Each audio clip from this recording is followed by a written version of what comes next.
Watoto ni neema na ni tunu itokayo kwako.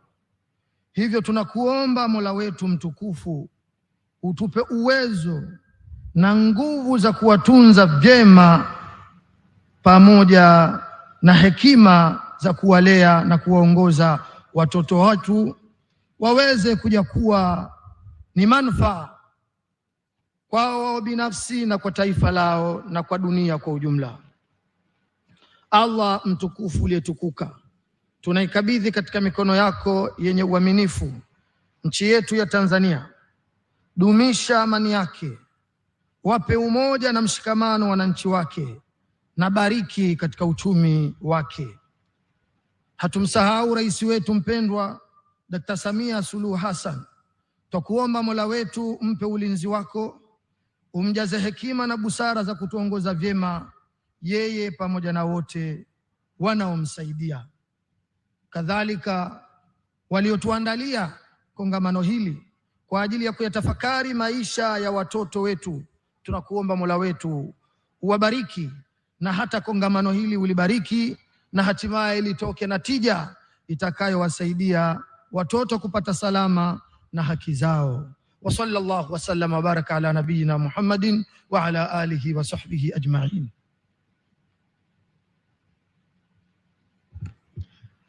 Thank you very much, our dear religious leaders. We can give them a round of applause. Thank you so much.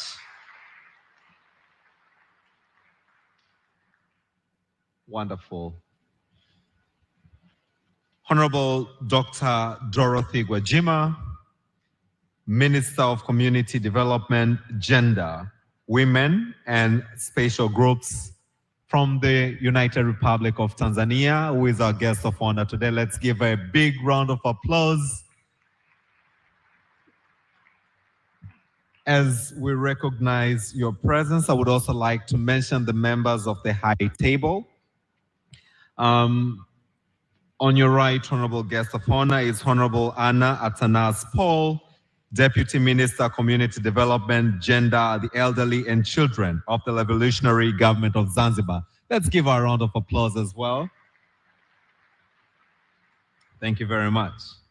We are delighted to have Honorable Albert Chalamila, the Dar es Salaam Regional Commissioner. A round of applause to our Regional Commissioner. Thank you very much. We also have Professor Mary Getui, the board chairperson for AFECN. Thank you very much. I would also like to recognize on the high table the presence of Mr. Mohamed Nkinde, who is the board chair of the Tanzania Early Childhood Development Network. Thank you very much. I would also like to recognize with us the presence of all honorable ministers present. Allow me to name you in groups, because as soon as we've had remarks from the regional commissioner, I will then have the permanent secretary to come and call you all by name, recognizing and observing the protocol. Honorable ministers present, honorable deputy ministers present, permanent secretaries and deputy permanent secretaries present, UN agency present, representative from the African Union Commission, excellency ambassadors and high commissioners, our beloved children. Watoto wetu wapendwa, tunaomba mpige vigelegele, peperusheni bendera zenu watoto, wave your flags. Lovely to have you with us this morning. All distinguished guests and delegates, members of the press, ladies and gentlemen, Jamhuri ya Muungano wa Tanzania, let's all say kazi endelee. Jamhuri ya Muungano wa Tanzania. Jamhuri ya Muungano wa Tanzania. I am honored and delighted to proceed over the Eastern Africa Regional Early Childhood Conference, which will take place, or is taking place here in Dar es Salaam, starting today, all the way through Thursday. And let's just give a big round of applause to the organizers of this very wonderful conference. Honorable guest of honor, I'm delighted now, with your permission, to invite the permanent secretary, Dr. Saif Abdallah Shekalage to give us the introductory of the invited guests that are present with us this morning. As he comes to the podium, let's give him a warm round of applause. Karibu Mheshimiwa Katibu Mkuu.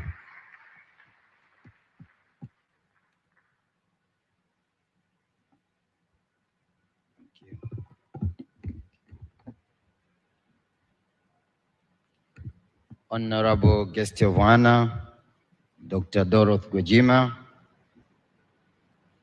distinguished guests, ladies and gentlemen, I've been asked to give introduction to introduce the participant for this important conference. My name is Dr. Seif Shekalage. I'm a permanent secretary from the Ministry of Community Development, Gender, Women, and Special Groups from Tanzania.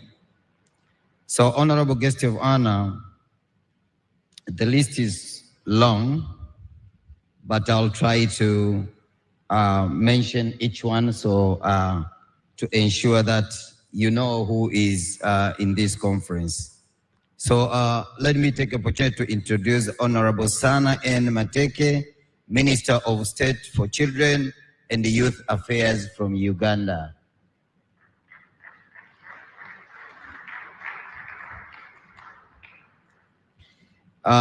Next one is Honorable Aya Benjamin Warile, Minister of Gender and Social Services from South Sudan.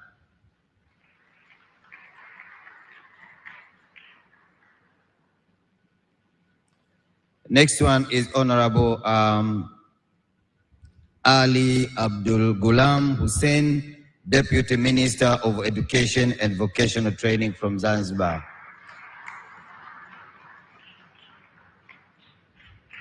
MS Edith Mwanje, Permanent Secretary from the Ministry of East African Affairs from Uganda.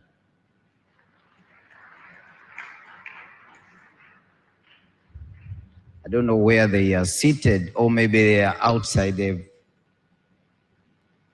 Maybe Sebastian, we need to check if they are inside or maybe they are outside. Florence K. Bore, Permanent Secretary for Labor and Social Protection of the Republic of Kenya.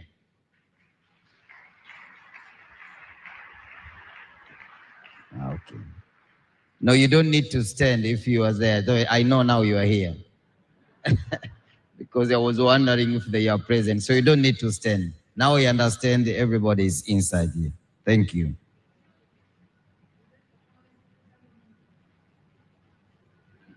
It's Permanent Secretary, Florence Bore, unless he's Minister.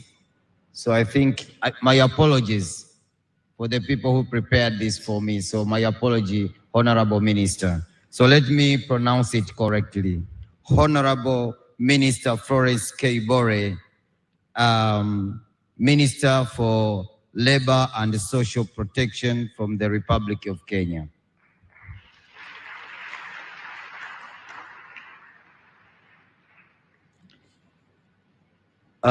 Florence Inakurundo. So I'm afraid to make another mistake. He has written Permanent Secretary. Okay, I'll give my apology at the end because this is how it's prepared for me. So it's Permanent Secretary of the Ministry of Finance from Republic of Burundi. Lawyer Amon Mpanju, Deputy Permanent Secretary, Ministry of Community Development, Gender, Women and Special Groups from Tanzania. Mr. Khatibu Mwadini, Deputy Permanent Secretary, Ministry of Community Development, Gender, Elderly, Children from Zanzibar. Honorable Peter Laugan, President of the Conrad Hilton Foundation from the United States.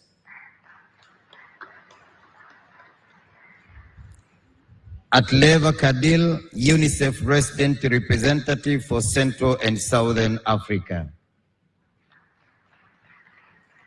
Honorable Mary O'Neill, Ambassador of Ireland to Tanzania.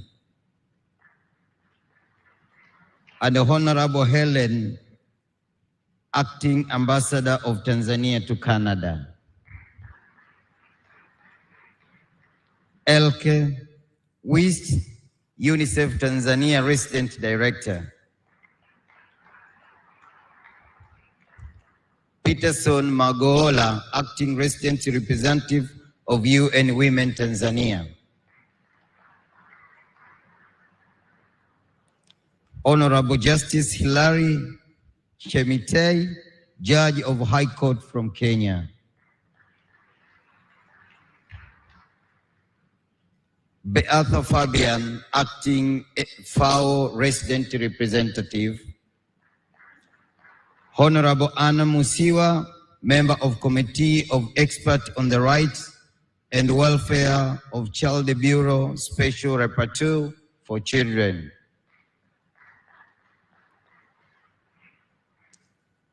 I recognize religious leaders who are here from BAKWATA, from TEC, CCT, CPCT, but also recognize the religious leaders who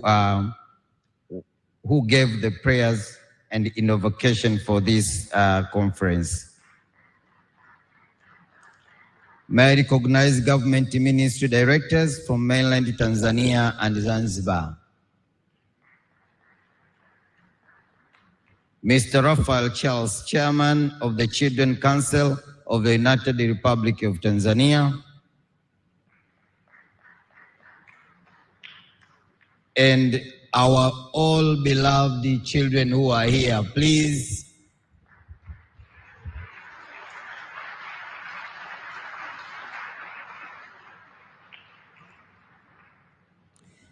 CEO Legal Foundation, United States. CEO Roger Federal Foundation, United States. Head of Education Department, African Union. Representative of the National International Non-Government Organization who are here. Representative from the private sectors who are here. All government officials.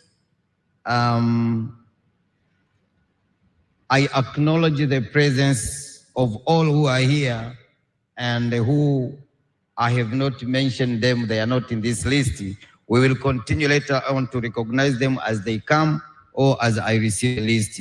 But without forgetting the brass band and all the artists who are here.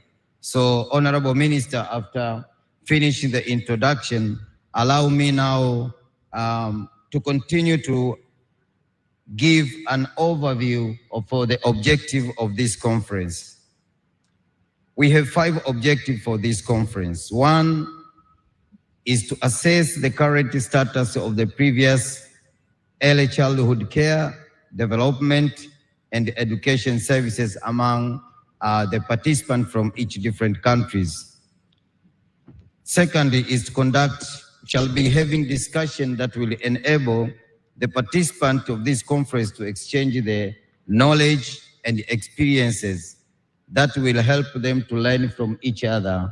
So when after finishing this conference, people will be able to share this experience and go to implement back their country. The third objective is to agree on specific areas requiring influence in the countries of East African region. The fourth one is to identify innovative approaches to child care and development that have been successful in other countries. And lastly is to strengthen the implementation of policies and programs, cooperation and networking of stakeholders in early childhood and development in the countries of East African region. Honorable guest of honor, I'm grateful for this opportunity and thank you very much for your attention.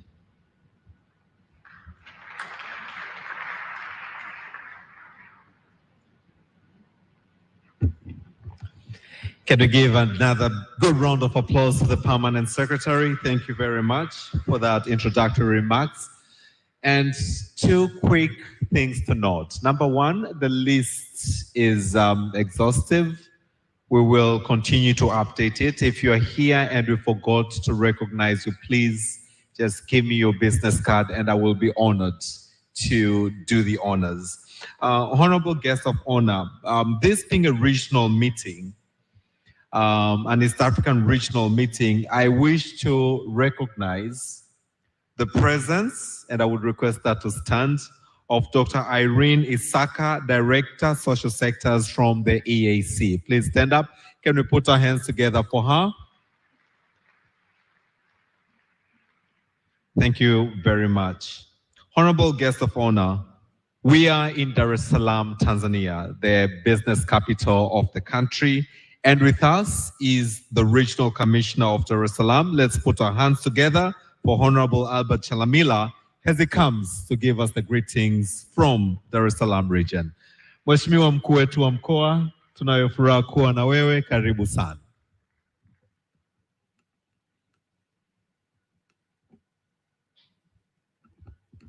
Jamhuri ya Muungano wa Tanzania. Sijawasikia. Jamhuri ya Muungano wa Tanzania. Honorable Minister, may you please allow me to code switch and code mix when addressing this your occasion. Namuuliza kama anaweza kuniruhusu kuchanganya na kubadili msimbo kama namna ya uzungumzaji kwenye hadhara hii. To code switch or to code mix. But I think every person then you may use it ili niweze kuongea kwanza kwa Kiswahili alafu nitajua huko baadaye. Mheshimiwa Waziri, pamoja na meza kuu yote kwa ujumla, naomba nitumie nafasi hii kuwakaribisha sana katika mkoa huu wa Dar es Salaam. Dar es Salaam ni mji wa kibiashara na ni mji ambao una watu wanaokisiwa zaidi ya 5.3 kwa sensa ambayo imekwisha fanyika. Dar es Salaam tuna port kubwa ambayo inatusaidia kusave almost not less than 7 countries ambazo zinaitwa land-locked countries au kwa lugha nyingine ni land-linked with the other means of transportation. Kwa hiyo mkoa wa Dar es Salaam ni mkoa muhimu katika masuala ya kibiashara ya ukanda wa Afrika Mashariki, lakini mkoa muhimu pia katika masuala ya kibiashara katika nchi zote ambazo ni nchi za SADC na nchi zingine nyingi. Tuna soko pia kubwa linaitwa soko la Kariakoo ambalo linatusaidia kusave almost pia katika nchi zingine nyingi ambazo hazina bandari. Karibuni sana Dar es Salaam.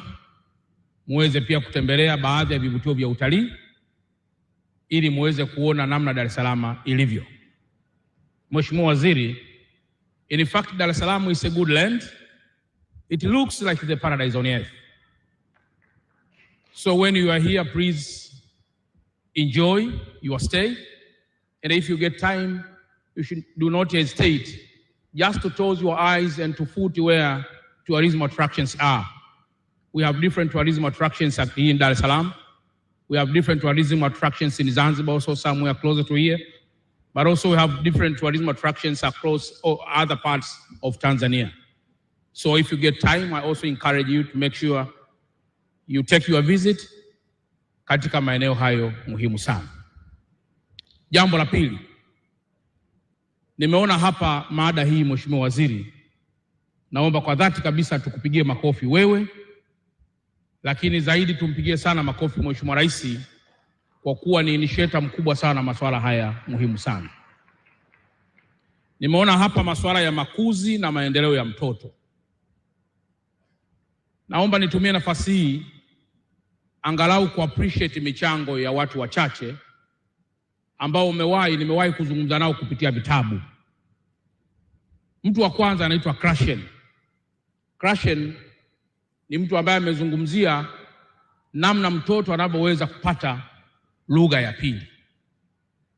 Lakini mtu mwingine anaitwa Jean Piaget, mtu mwingine anaitwa BF Skinner, na pamoja na watu wengine pia ambao wamefanua vizuri kuhusiana masuala ya makuzi ya mtoto hasa katika upataji wa lugha. Jambo ambalo linazungumzwa hapa ni masuala ya maendeleo ya mtoto na makuzi yake. lakini mimi am very interested kuzungumzia kidogo sana kuhusiana na nafasi ya lugha katika kumsaidia mtoto kukua kwenye yale makuzi yanayohitajika. Na katika hili nizungumzie kidogo sana nafasi ya mama katika makuzi ya mtoto, ambao tunaita the role of mother theory in language learning and language acquisition. Mama ana nafasi kubwa, wengine wanaita infant theory, ya kumsaidia mtoto kupata lugha. Sasa mtoto anapata lugha gani kama mama yake au kizazi kinachomfunza si kizazi ambacho kimekuwa katika misingi mizuri? Kwa hiyo kwa lugha nyepesi nitumia hadhara hii kusema mama na wazazi kwa ujumla wana nafasi kubwa ya kumsaidia mtoto kujifunza na kuacquire, to learn and acquire, kujifunza na kuamili lugha, ambayo ndio msingi mkubwa wa yote tunayozungumzia katika ulimwengu tulionao. Na jambo la pili, nafasi ya mazingira. Nafasi ya mazingira katika kumkuza mtoto. Leo tuna msemo unasema watoto wa mitaani, street children. Mimi naomba nitumie nafasi hii kukataa kwamba hatuna kitu kinaitwa street children. Hakuna mtaa unaozaa. Hakuna mtaa unaozaa. Tukikubali kwamba kuna mtoto wa mitaani, maana yake tumekubali kwamba kuna failure ya mifumo ya malezi tulionayo katika jamii zetu. Hata kama mtoto hana baba, atakuwa na mama. Kama hana parents, that means ana relatives. Kama hana relatives, ana jamii. Sasa kuruhusu mtoto akaitwa mtoto wa mtaani, maana yake ni kujikana katika jukumu tulilonalo. Kwa nafasi hii nitumie nafasi hii kushukuru sana Mheshimiwa Waziri kwa kuanza kuona kwamba mtoto ana nafasi kubwa sana katika maisha yetu kwa ujumla wake. Na jambo la mwisho, msingi wa jambo lolote lile huanzia mahali pa chini. Kama tunataka kujenga good foundation katika jambo lolote, tunaanzia mahali pa chini. Kumkuza mtoto katika misingi endelevu na misingi mizuri, maana yake ni one approach ya kuinvest katika human capital, ambayo ndio itakayokuwa na nafasi kubwa ya kutransform mataifa haya kuwa na mataifa ambayo yanajiweza na kuwa mataifa ambayo yana watu ambao wanaweza kuwa ni wazuri katika misingi ya maendeleo yao. Kwa hiyo Dar es Salaam nimesema ina watu zaidi ya milioni 5. At this juncture, that means it is a truth kwamba Dar es Salaam ina watoto wengi kuliko mkoa mwingine wowote. Kwa hiyo kikao hiki kufanyikia hapa hamjapotea. Mmefanya kikao mahali sahihi ambapo watoto wako wengi tunaohitaji tuwalee vizuri ili kesho wawe tunu kubwa ya makuzi na maendeleo ya taifa letu. Baada ya kusema haya, niwakaribishe tena wageni wote mliotoka sehemu mbalimbali za East Africa na hata duniani kote. Tunaendelea kumshukuru Mheshimiwa Rais wetu wa Jamhuri ya Muungano wa Tanzania kwa nafasi yake ya kuliongoza taifa letu la Tanzania, na kwa niaba yake naendelea kuwakaribisha tena katika mkoa wetu wa Dar es Salaam. Asanteni sana.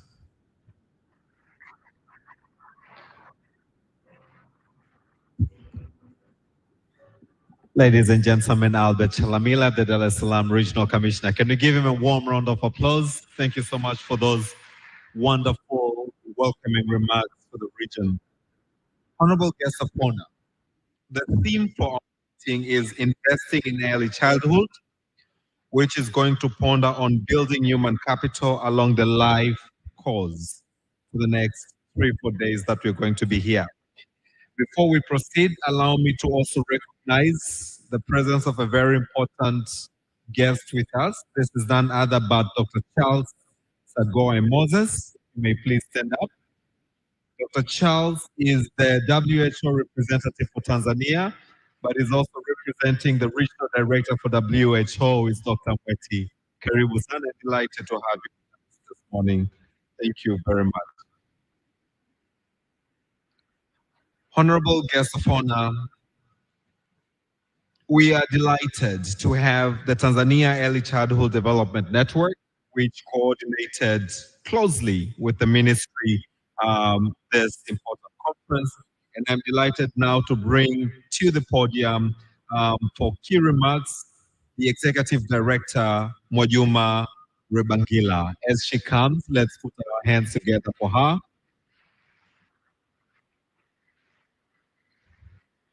As Mwajuma comes, may I request Professor Mary Getui, the board chair, to also be set. You will come right after Mwajuma.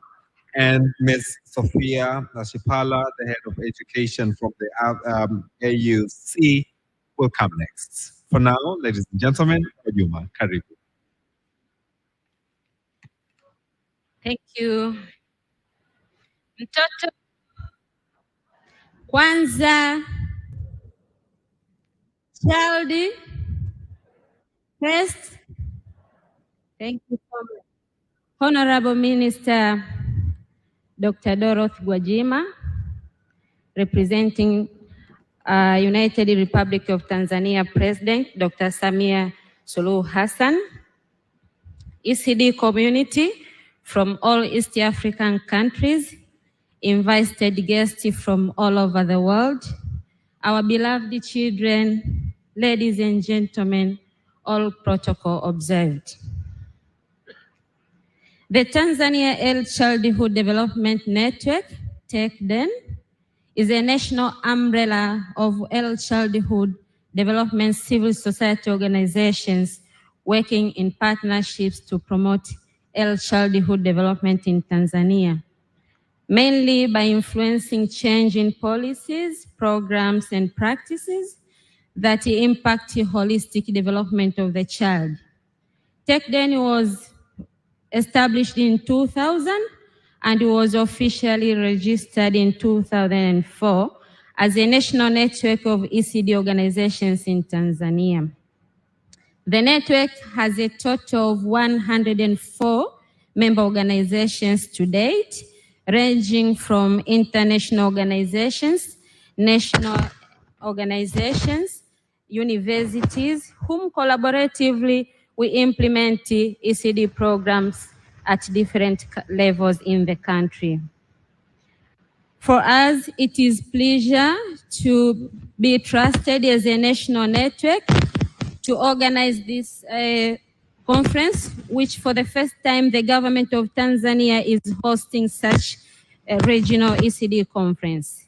This conference is organized by AFCAN and provides as a learning platform as well as strengthening our regional partnerships and collaboration on ECD agenda. Let it be the platform for us to share our knowledges and experiences so that we co-create and adopt ECD best practices in the region. Take your time to learn about the National Multi-Sectoral ECD program of its kind in East Africa and learn the role of civil society organizations, which I'm standing here on their behalf, the civil society organizations working on ECD. And we are in good platform to share our experiences working collaboratively with the government of Tanzania in the development and implementation of the National Multi-Sectoral ECD program. Uniquely, we congratulate Honorable President Dr. Samia Suluhu Hassan for being a leader in the issues of early childhood development in the country. And many congratulations to you, Dr. Dorothy, as you have become a leader of ECD in the country for a long time now. TECDEN acknowledges our funders, Conrad Hilton Foundation, AFCAN, Children in Crossfire, and Better Way Foundation, who continue supporting us in improving coordination across actors. To conclude, TECDEN will continue working collaboratively with the government and the other ECD stakeholders in supporting ECD agenda in the country. Enjoy the conference. Welcome to Tanzania. Mtoto kwanza. Thank you so much.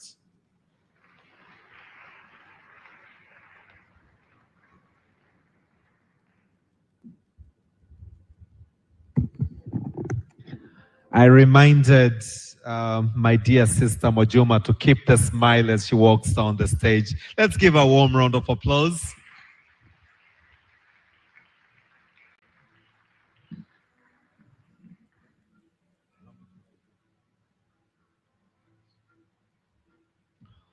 Honorable guest of honor, as we continue to recognize high-level dignitaries that we have with us this morning, I would like in a very special way to recognize the presence of Preeti Arora. If you may please stand up. She is with the World Bank. She is currently representing the director who could not be here with us in person, but she is the World Bank Operations Manager and acting World Bank Country Director for Tanzania. Can we give her a warm round of applause? Thank you so much. But also from the African Union Commission, I would also like to recognize the presence of Honorable Poloko Shwarang. If you can please stand up. Poroko, yes. A round of applause to her. So Poroko is a special rapporteur on education, African Committee of Experts on the rights and welfare of a child. Thank you so much, and we're delighted to have you with us this morning. Honorable guest of honor, allow me now to bring to the podium our next speaker this morning. This is none other but Professor Mary Getui, the board chair, Africa Early Childhood Network. A round of applause as she comes to the podium.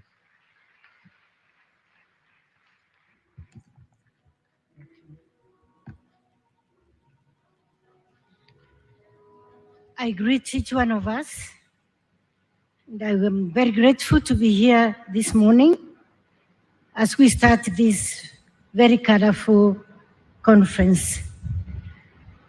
Dr. Dorothy Wanjima, the Minister of Community Development, Gender, Women and Special Groups, and all our distinguished guests, ladies and gentlemen, on behalf of the African Early Childhood Network, I'd like to take this opportunity to welcome you all to this occasion. And just allow me to ask the board members present just to stand so that we recognize them. The board members present, please. They are right there at the front. Thank you very much. The vision of AFCAN is for an Africa where all children are learning, safe, healthy, happy, and achieving their full potential for today and even for the future. Our focus and interest in young children from conception to age 8 is based on the firm conviction based by solid evidence, and I'm sure we are going to get some of this during the conference, on the critical role that the early years play in shaping individuals, societies, and economies. Indeed, when children are well cared for, when they are safe, when they are healthy, when they are well nourished and protected, they are likely to thrive and make meaningful contributions to transforming communities and economies. To contribute towards the fulfillment of our vision, AFCAN serves as a platform for collaboration in championing excellence and advocacy for protecting children's rights by supporting actions aimed at strengthening our systems across the continent.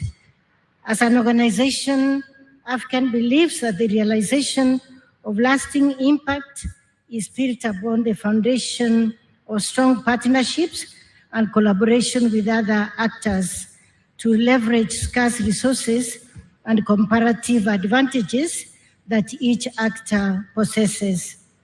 To this end, as a continental network, AFCAN values its partnership with the African Union Commission, the regional economic communities, including East Africa Community, and the East, Central, and Southern Africa Health Community, and we are honored to be the coordinator of the Early Childhood Education and Development Cluster that is committed to making a contribution to Agenda 2063 of our prosperous Africa. Honorable Minister, ladies and gentlemen, we recognize a critical role that national governments play in the leadership and governance of early childhood programs, and we value our partnership with national governments. Over the years, it has been shown that unless governments establish systems that support solid leadership, strong coordination across sectors and stakeholder groups, and provide adequate financing, then the support to children and families will be weak, and our children and their families will not thrive. As an organization, we would like to congratulate you, Honorable Minister, and across to the leadership of the government of the United Republic of Tanzania, that we are very, very appreciative of this. The development of the National Multi-Sectoral ECD program continues to be a wonderful example across the region of leadership and coordination. And we look forward to continued implementation and to improved outcomes for children and their families. In this regard, the choice of Tanzania as the country to host the Eastern Africa ECD conference was made relatively easy by Tanzania's leadership. Honorable Minister, recognizing the unique role of civil society and community-based organizations in supporting the development of our nations, AFCAN supports advocacy efforts at the national level by catalyzing the formation of national networks of ECD actors, and we are glad to note that since the inception of AFCAN in 2015, there has been an exceptional growth of the number of national networks across the continent, from 6 in 2015 to 28 currently, with the Tanzania Early Childhood Network being one of the strongest networks in the region. Thank you for creating the environment needed to support the thriving of this network that is a wonderful example across the region. As an organization, AFCAN is committed to knowledge sharing and exchange and taking seriously the meeting of minds during events such as this conference. This is the third conference we are hosting in our region, and our plan was to begin with a continental conference which took place in 2018, and then host regional conferences in collaboration with the regional economic communities. This conference, the East African Conference, is the first in the series of East African conferences, and we are delighted to partner with the East African community and greatly appreciate the participation of delegates from East Africa, including Burundi, DRC, Eritrea, Ethiopia, Kenya, Rwanda, South Sudan, Uganda, and Tanzania. We are also delighted to have delegates from other countries outside the East African region, and we hope that through the conversations that we are going to have this week, there will be a consensus on concrete action points that this region will give priority in advancing the agenda for young children. And allow me to comment that when we went out there with you, Honorable Minister, to the various stands that we went to, you were asking them a very critical questions. What is your priority area, and how do you want us to work with each other? In other words, we will leave this place, and implementation and working together is very important.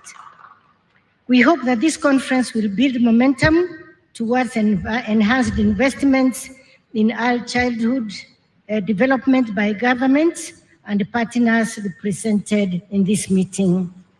We greatly appreciate the immense support and organizational acumen put forth by the government of Tanzania, the National ECD Secretariat, and stakeholders on the Tanzania Early Childhood Development Network. We also acknowledge the enormous contribution of our partners, including Conrad N. Hilton Foundation, UNICEF, WHO, and several other partners and sponsors who supported different aspects of this conference.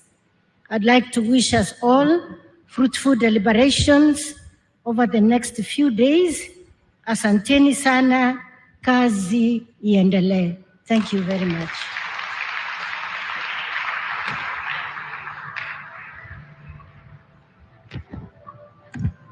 Jamhuri ya Muungano wa Tanzania. Jamhuri ya Muungano wa Tanzania. Ninashukuru sana. Thank you very much, Professor Mary Getui, the board chair of the African Early Childhood Network, for that wonderful remark. Honorable guest of honor, allow me now to invite Ms. Sophia Ashipala, the head of Education Division, Education, Science, Technology, and Innovation from the AUC, for her remarks. As she comes, ladies and gentlemen, let's give her a big round of applause.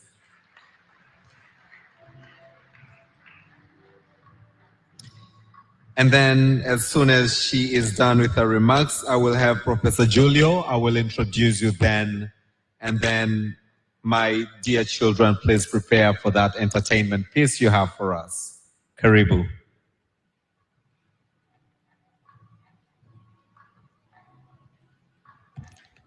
Thank you very much, Director of Proceedings, for according me this opportunity. Honorable ministers, distinguished ladies and gentlemen, all protocol observed. I bring you greetings from His Excellency Professor Mohamed Belossi, Commissioner for Education, Science, Technology, and Innovation, African Union Commission. It is a great pleasure to be here today and to welcome you to this event where we have come together to discuss issues of utmost importance. I will say this gathering holds great significance as it aligns with Continental Education Strategy for Africa and reflects our commitments to prioritize early childhood education development in Africa. And more so, it is taking place within the framework of the African Union Year of Education. As most of you are aware, the African Union has placed education at the forefront of its agenda, recognizing its transforming power on the continent. The adoption of Continental Education Strategy for Africa in 2016 was a pivotal moment, providing a comprehensive framework to guide educational development across the continent. Under the Continental Education Strategy for Africa, early childhood education has been identified as a critical component of Africa's education system. It laid the foundation for lifelong learning and development, ensuring that every child has a fair start in life. Investing in early child education is vital for achieving the Sustainable Development Goals, improving economic productivity, reducing poverty, and addressing inequality. In line with our commitment to education, the 37th Ordinary Session of the Assembly of Heads of States and Government of the African Union adopted education as a theme of the year for 2024, and the theme was launched. The theme is Educate an African Fit for the 21st Century, Building a Resilient Education System for Increased Access to Inclusive, Lifelong, Quality, and Relevant Learning in Africa. Early childhood development is at the heart of the African Union theme of the year, directly being addressed under outcome number 2. This gives us an opportunity to put the spotlight on education, including early childhood development, and highlights its transformative potential. Early childhood education provides children with the essential building blocks that shape their cognitive, social, and emotional development. It is during these critical years that children acquire crucial skills, attitudes, and values that propel them towards success in their future endeavors. By prioritizing early childhood education, we are ensuring that every child has a fair chance to reach their full potential and become active contributors to society. To achieve our goals, we must explore innovative practices and strategies that will enhance the quality and accessibility of early childhood education across the continent. It is evident that this conference brings together experts, policymakers, and practitioners from different African nations, providing a platform to share best practices, exchange knowledge, and learn from another's experiences. It is crucial for us to strengthen early childhood policies and programs, ensuring they are aligned with the needs and realities of our diverse African communities. By working together, we can ensure that all children have access to quality early childhood education, regardless of their socioeconomic background or geographical locations. It is also crucial for us. It is also evident that this conference will be a catalyst for change, inspiring not only the East African region, but the continent to implement evidence-based policies and programs that nurture the historic development of our children. We need to seize this opportunity to discuss and shape the future of early childhood education in Africa, ensuring that it becomes a cornerstone of our collective efforts towards sustainable development and prosperity. I want to express my gratitude to all who have made this conference a reality: the government of Tanzania, the East African community, all the organizers, partners, and sponsors of this event, most especially our close collaborators leading and coordinating the Early Childhood Education Sister Cluster and our contact in the ECCD domain, African Early Childhood Network. Keep up the good work. I wish to say again that your dedication and commitment to early childhood education are commendable, and I encourage you to continue this important work beyond the conference. I wish you all a fruitful discussion, meaningful collaborations, and an inspiring conference experience. Let us join hands and prioritize early childhood education as we work together toward a brighter and a more equitable future for the Africa we want. I thank you for listening.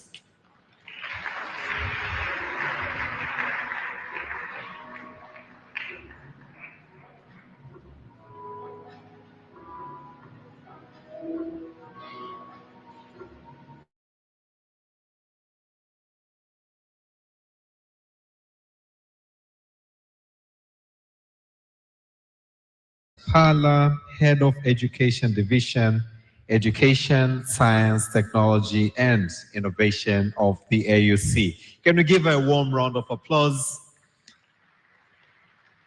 Thank you very much.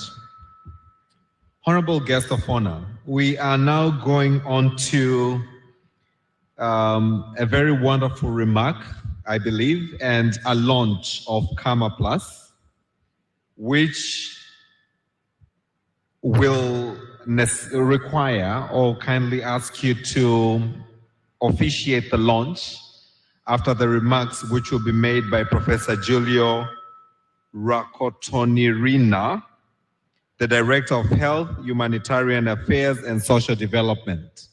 After his remarks, he will ask you to usher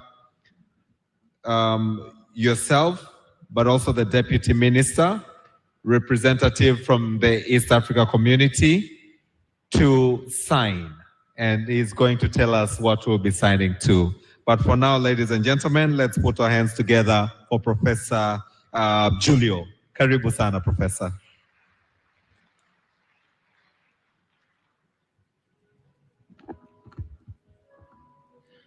Thank you so much. Honorable Minister of Community Development, Gender, Women, and Special Groups of United Republic of Tanzania, Honorable Ministers, Excellencies, partners, representatives, Excellencies, members of diplomatic corps, distinguished participants, ladies and gentlemen, all protocol observed. I am honored to deliver this statement today and delighted to convey warm greeting on behalf of Her Excellency Minata Samate Sesuma, the African Union Commissioner for Health, Humanitarian Affairs and Social Development. It is with great regret that she is unable to be present with us today. However, she sends her regards and wishes for a successful conference.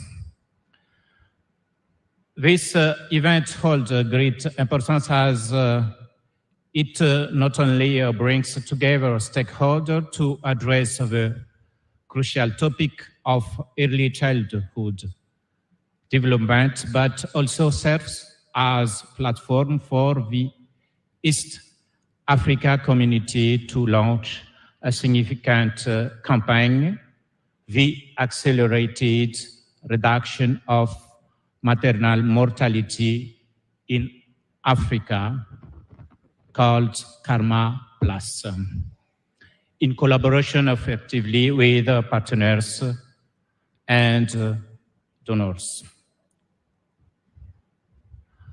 The Karma was launched in 2009 with the team Africa Cares, No Woman Should Die While Giving Life.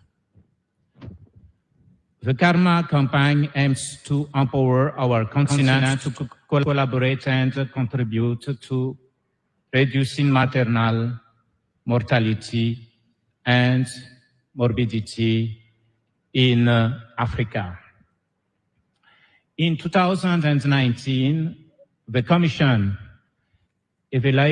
evaluated Karma and realized that it is important to continue and capitalize the best practices.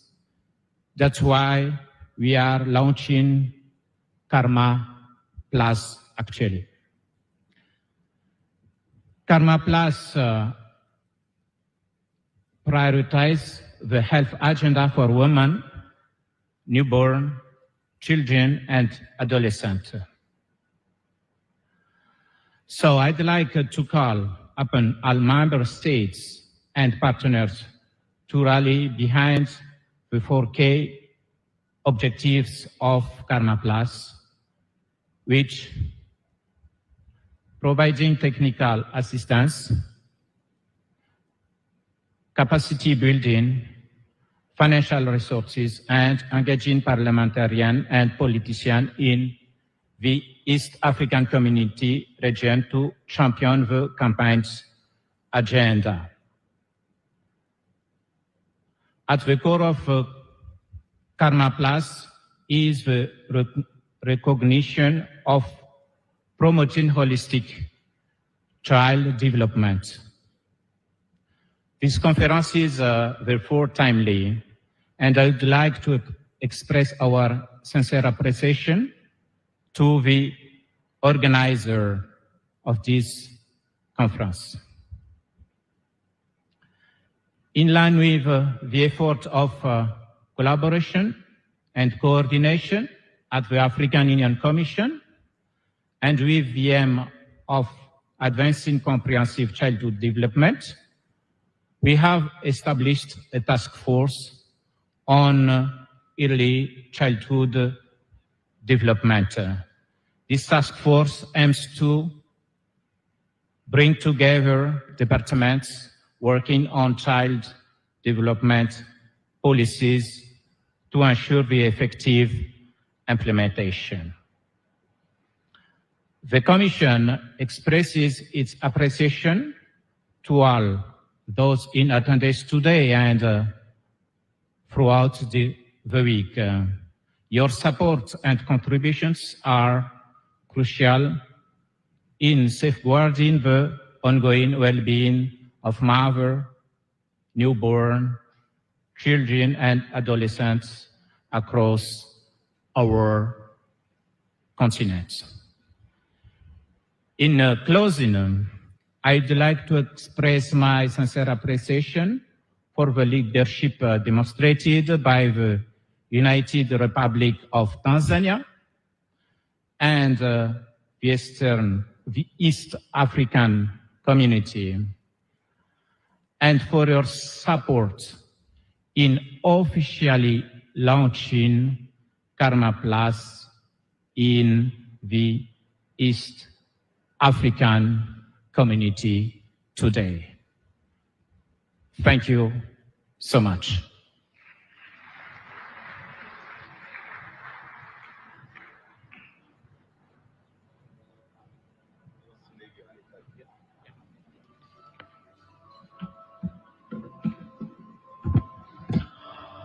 Thank you very much, Professor Julio. Honorable guest of honor, what the launch is going to witness today is you and the members of the high table, the deputy minister and the representative from the EAC present are going to sign, if you agree, what is written on the body's I pledge to support the strengthened campaign on accelerated reduction of maternal mortality rates in Africa, Karma Plus 2021-2030.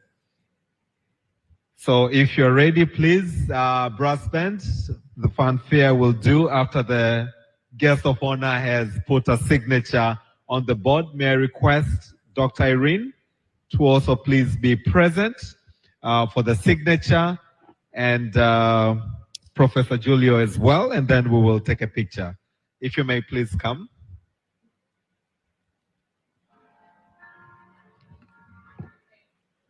There's a green marker.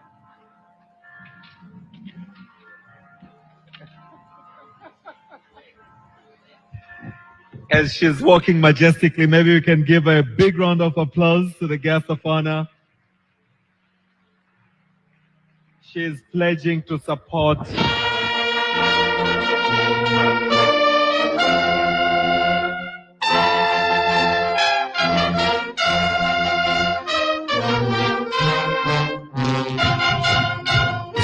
round of applause.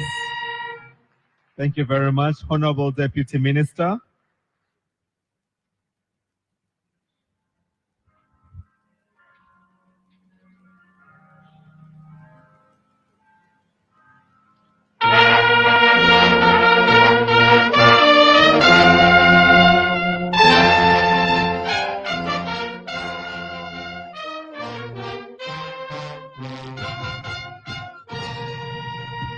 The EAC, Dr. Irene.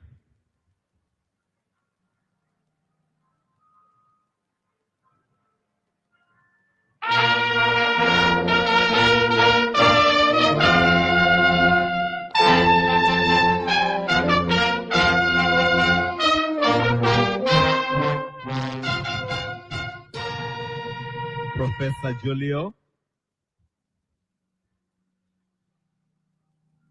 Karma Plus campaign is running from 2021 to 2030. A round of applause.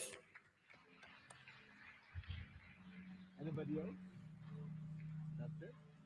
Okay, so do we have a very good picture? Thank you very much. Guest of honor, Honorable Dr. Dorothy Gwajima, if I may now request you to kindly go back to your seat, and the members of the high table, please take your seats. Thank you very much.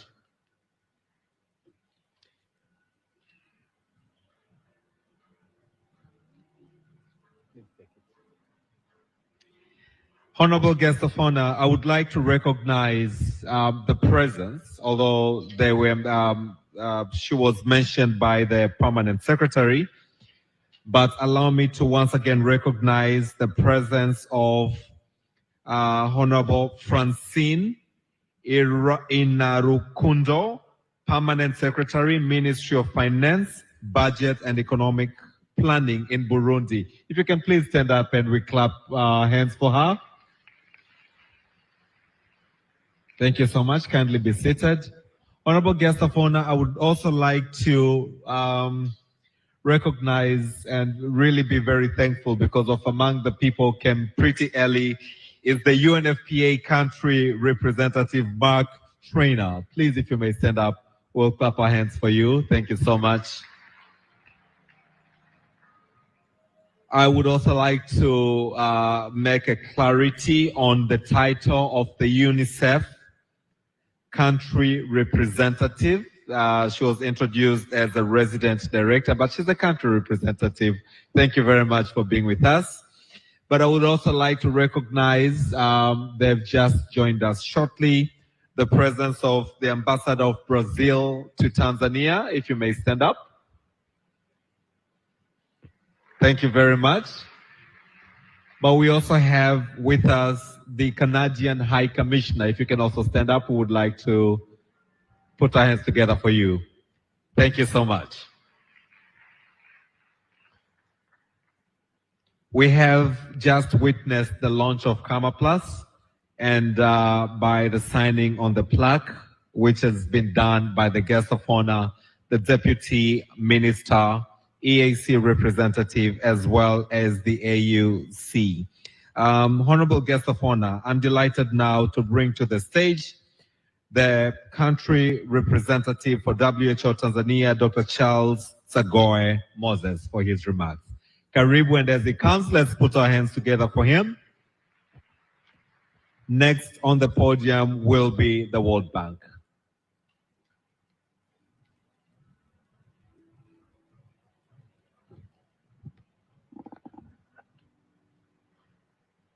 Thank you very much, Director of Proceedings. The guest of honor, Honorable Dorothy Gwajima, Minister of Community Development, Gender, Women and Special Group. Members of the High Table, distinguished ladies and gentlemen, invited guests, permit me to stand by the protocol that has already been observed. And may I say, habari asubuhi. May I also send the best wishes of the Regional Director of the World Health Organization, Dr. Mweti, who was supposed to be here and really wanted to be, but was not able to come. Honorable Minister, ladies and gentlemen, it is indeed an honor and privilege to be invited, and I would like to thank the government of the United Republic of Tanzania, partners and all who have been involved in organizing this important East Africa Conference on Early Childhood Development, and that would also involve the launching of what we have just launched as the campaign on acceleration or accelerated reduction of maternal mortality in the African region, also known as Karma Plus 2021 to 2030. Hongereni sana.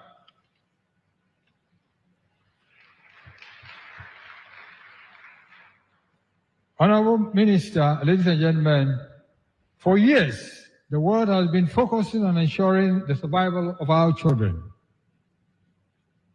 To emphasizing the importance of childhood development beyond survival, the UN agencies and partners developed a strategy for Survive, Thrive, and Transform in 2016.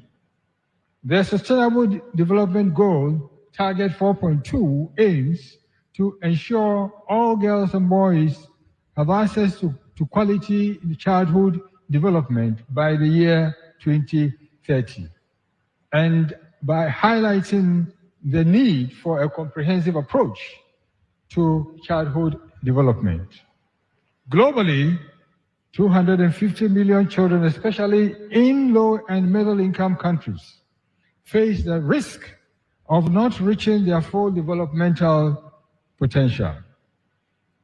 A sustainable environment is crucial for sustainable economic development and growth.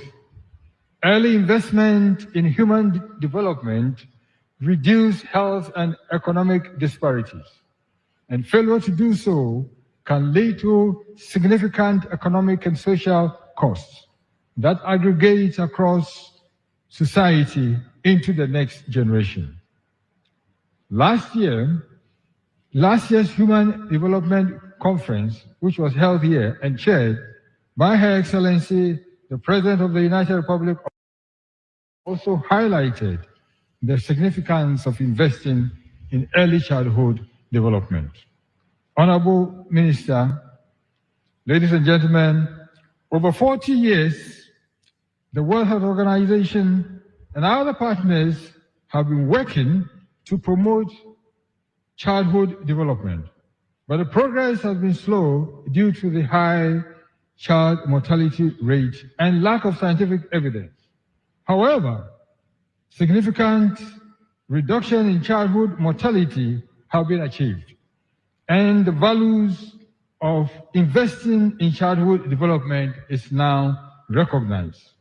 The agenda for childhood development emphasizes the need for a shift in mindset, emphasizing the psychosocial and economic benefits of investing in childhood development. Ladies and gentlemen, we would like to congratulate the United Republic of Tanzania for the great achievement in maternal and childhood mortality reduction. It is important to note maternal health and survival play a critical role for child growth and development. And therefore, it is really in order that we launch Karma Plus today as we look at the early childhood development agenda. However, despite a notable 33% reduction in maternal mortality in the African region, it remains a key issue affecting women of reproductive age. Today, we'll also witness, or we have just witnessed today, the launch of Karma Plus. The African Union's campaign on accelerated maternal mortality in Africa is a symbol of our collective action to accelerate progress to address this crisis, a testimony to our commitment to an African continent where childbirth is a safe and joyful occasion. Newborn children, adolescents survive and thrive, and communities can look forward to healthier aging experience. Ladies and gentlemen, leaders from all levels are encouraged to advocate for early childhood development, reduction of maternal deaths, and allocation of resources for evidence-based interventions.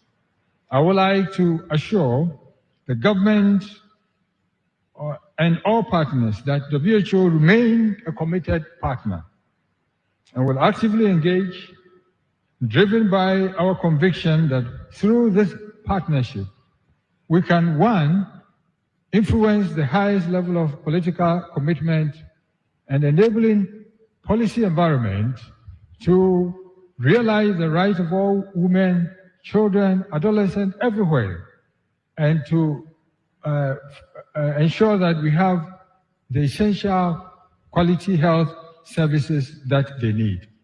Secondly, we can also influence the greater investment of domestic and other resources to support these efforts. And lastly, together monitor and track the progress that we make and take actions to address whatever gaps that we will identify. We strongly believe that together we can ensure that no woman, child, or adolescent is left behind in this endeavor. Asante sana. I thank you.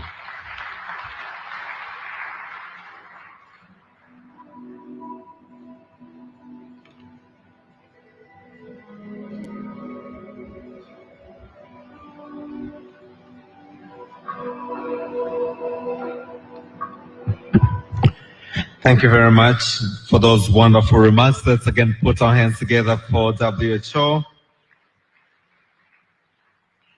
Honorable guest of honor, before I bring the next speaker, this being a very high profile meeting in terms of the content, in terms of what is going to be discussed, I'm also delighted to recognize the presence of the Kenyan High Commissioner to Tanzania with us. If you may please stand up, we can clap our hands for him.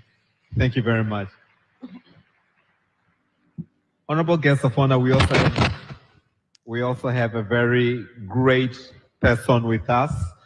This is none other but Dr. Nados Beranu, Executive Director for the Organization of African First Ladies for Development. If you may please stand up and let's put our hands together for her. Thank you very much for being with us. I'm now honored, your guest of honor, to invite Priti Arona, who is the World Bank Operations Manager and the acting World Bank Country Director for Tanzania. Let's put our hands together for her, ladies and gentlemen.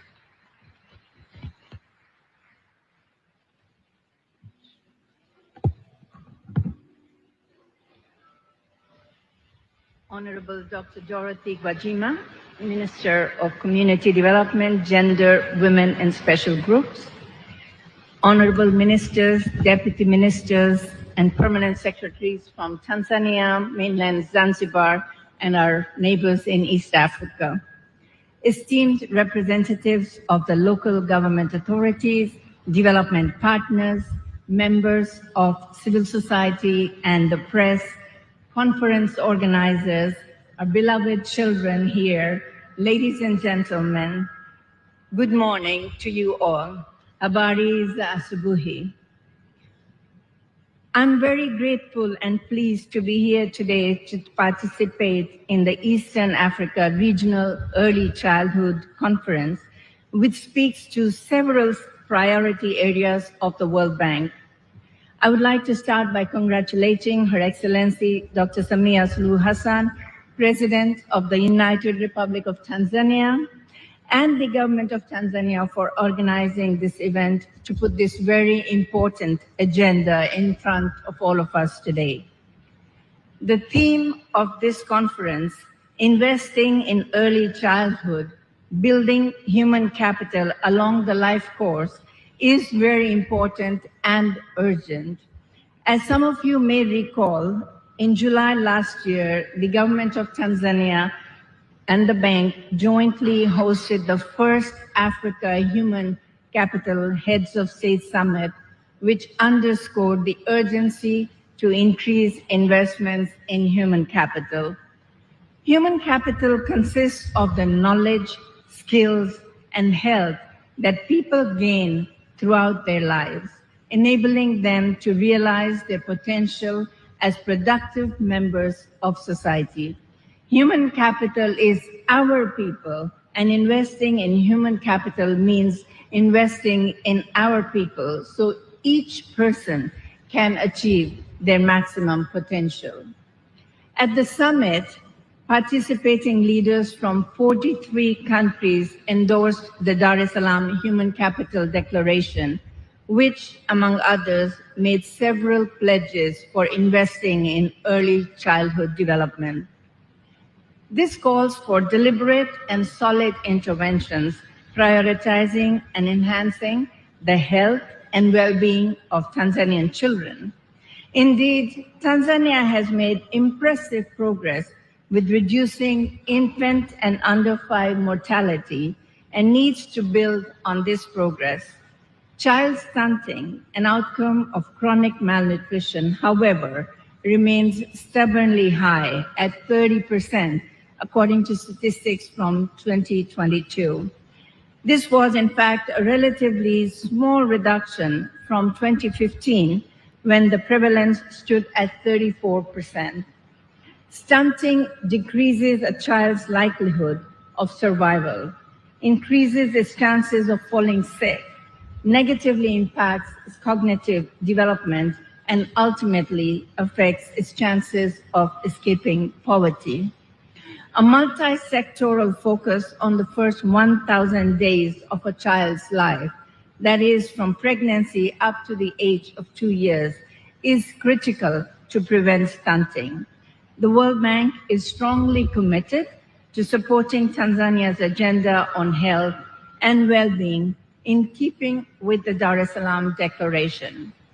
Through the World Bank financed Maternal and Child Health Investment Program, we are working with the government to further improve the provision and quality of reproductive, maternal, neonatal, child and adolescent health and nutrition services. We also need to continue to prioritize education and skills development across all subsectors, from early learning to tertiary education, with a strong focus on equitable access and quality learning. The development of foundational skills is key for economic growth, and in the Dar es Salaam Declaration, countries committed to increasing accessibility, affordability, and to ensure quality education, as well as reducing learning poverty in our countries by at least a quarter by 2030, and improving literacy rates to reach 75% by 2030.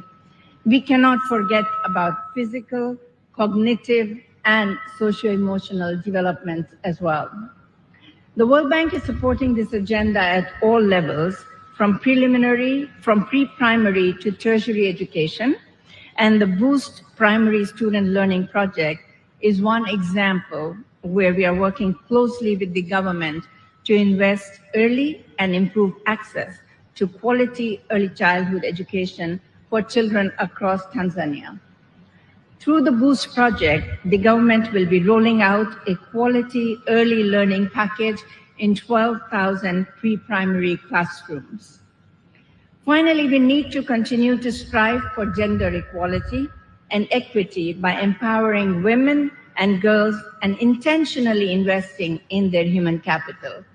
In addition to contributions to gender equity through health and education, the World Bank Board recently approved a new multi-sectoral project, the Project for Advancing Gender Equality in Tanzania, or PAMOJA, which recognizes that women have limited access to quality childcare, which is a barrier to their economic participation. The PAMOJA project will introduce model community-based childcare centers that will be rolled out by the government across the country. This is exciting news for early childhood development, and we are proud to be a partner in this.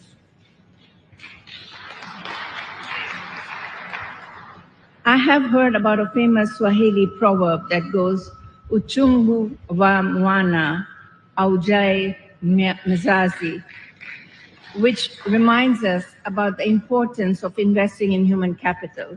The saying is translated to say, the pain of a child is felt and known by the parent.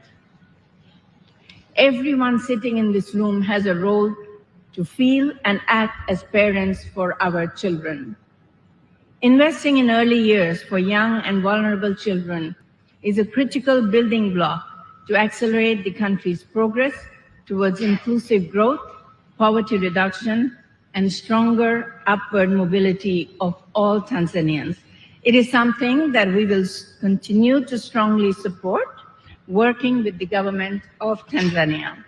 We are therefore very much looking forward to the exciting discussions and debates on investing in early childhood development that will take place in the course of this conference. In conclusion, on behalf of the World Bank, I want to thank you all once again for inviting us to join this important platform and putting this important agenda on the map once again for the benefit of the children of Tanzania. Let's not forget uchungu wa mwana ujai mzazi, or the pain of a child is felt and known by the parent. There is no time like the present to continue to invest in early years to build human capital. Asanteni sana.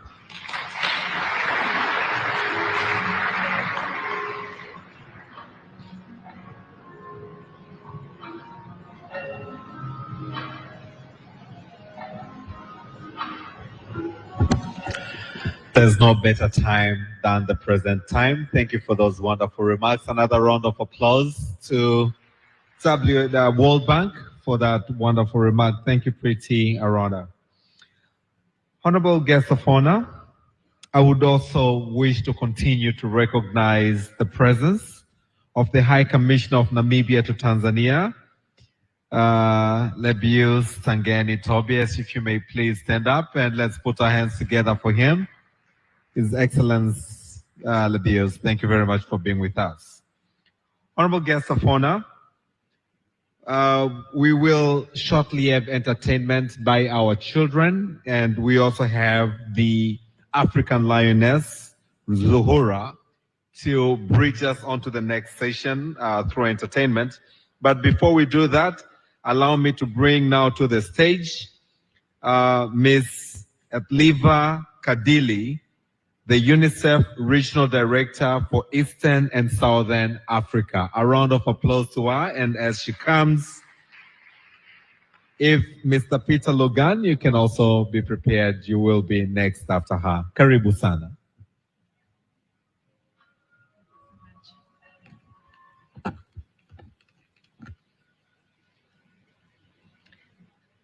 Thank you so much. Good morning. Habari za asubuhi.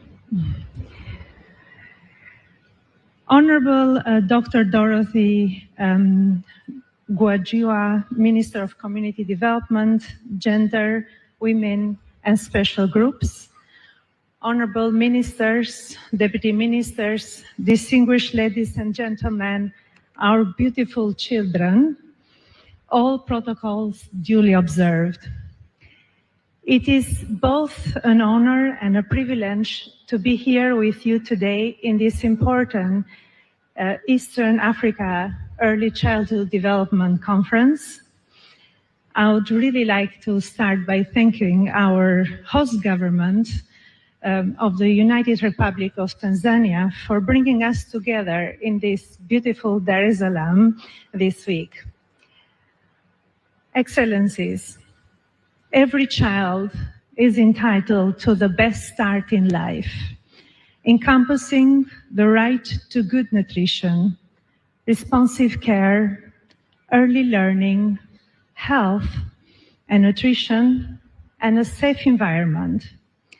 These rights equip children with the opportunities to grow and reach their full potential. And as children thrive, our communities thrive, enhancing African human capital. This is especially important in the youngest of all continents. The best way to ensure these rights are realized is through a supportive enabling environment, meaning a set of early childhood laws, policies, and programs that prioritizes comprehensive early childhood development services accessible to all, regardless of the socioeconomic situation, status, or geographic location. Over the past 2 decades, we have witnessed significant strides in the Eastern Africa mortality rates of children under 5 have dropped by almost half, and stunting has receded. These commendable achievements demonstrate that positive change for child survival, growth, and development is not only achievable, but already taking place. However, 66% of children under age of 5 in the sub-Saharan Africa remain at risk of poor development outcomes. We just saw the Karma Plus. This is another commitment to really address the challenges ahead of us. We commend the United Republic of Tanzania, especially Her Excellency, the President, Dr. Samia Suluhu Hassan, for its visionary leadership in prioritizing early childhood development commitments and investments. The Eastern Africa Regional Early Childhood Conference will provide a platform for assessing the status of early childhood development in the region, sharing knowledge, as we already have seen through country-to-country case studies and study tours, but also learning and how to take those learnings to scale, including the new innovative models of quality early childhood interventions. Investing in early childhood development pays off. It pays off through better health, through enhanced learning capacity, through increased adults' earnings, through poverty reduction, fewer inequalities, and a more peaceful society that we all want to see. The returns from early childhood investments are substantial, with every dollar invested yielding approximately 13% annually. ECD is a global priority, recognized in the Sustainable Development Goals, the Transformative Agenda 2063, and also the African's Agenda for Children 2040. I'm pleased to report that also for UNICEF is developing a strategy for Africa, aligning all our priorities to these goals. The Early Childhood Development Conference had brought together an impressive number of stakeholders involving in supporting early childhood development policies and programs. I extend my sincere gratitude to the government of Tanzania, the Early Childhood Development Action Network, the Conrad Hilton Foundation, the East Africa Community, and other partners for organizing this amazing conference. In conclusion, we must ensure that every childhood development is a national priority. Backed by effective policies and programs, we must invest urgently in services that give young children the best start in life, especially the most deprived ones. We must provide dedicated leadership and early childhood development programs and coordinated efforts across all sectors, multi-sectoral effort. We must also collect data on essential indicators of early childhood development and track progress. We have the science, we have the knowledge, and the expertise, including in this room. Now it is up to us to invest in early childhood development. UNICEF remains at the forefront of this call to action, committing its resources and also convening power to support this very important agenda for the prosperity of our societies. Asante sana and thank you.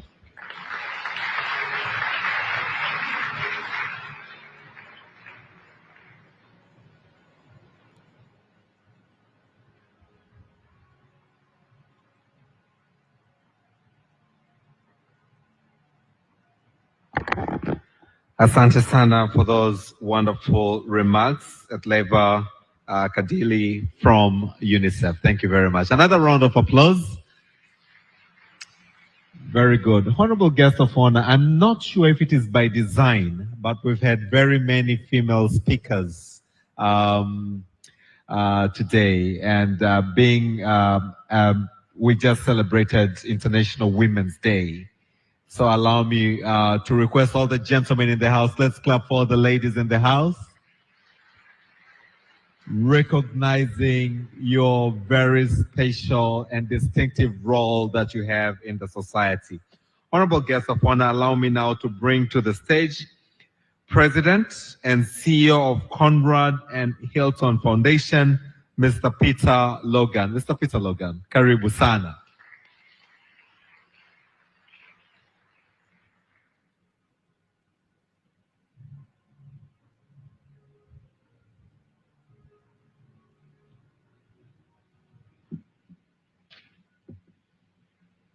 Thank you very much, and thank you for that segue, because I would like to recognize Her Excellency, Dr. Samia Suluhu Hassan, President of the United Republic of Tanzania, represented by Honorable Minister Dr. Dorothy Gwajima, Honorable Ministers from the East Africa region and beyond, Your Excellencies, the Ambassadors President, Honorable Ministers from the United Republic of Tanzania, Honorable Members of Parliament, senior government officials, representatives from the UN missions, development partners, non-government organizations, religious leaders, child representatives, I love your flags. I love your patience with all the adults speaking, and I know I will love your performance when you come back. Members of the media, ladies and gentlemen, all protocols observed. But more than observing protocols, may the days ahead be memorable to you, and may they set us all on a path whose success we only begin to imagine.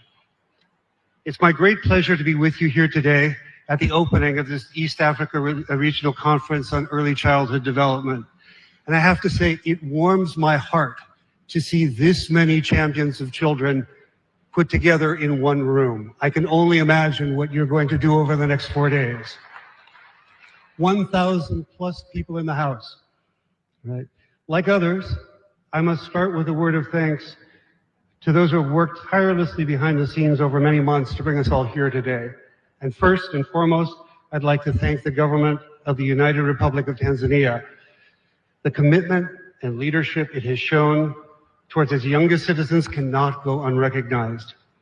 We at the Hilton Foundation have had the pleasure of supporting the programming in Tanzania in early childhood for over a decade.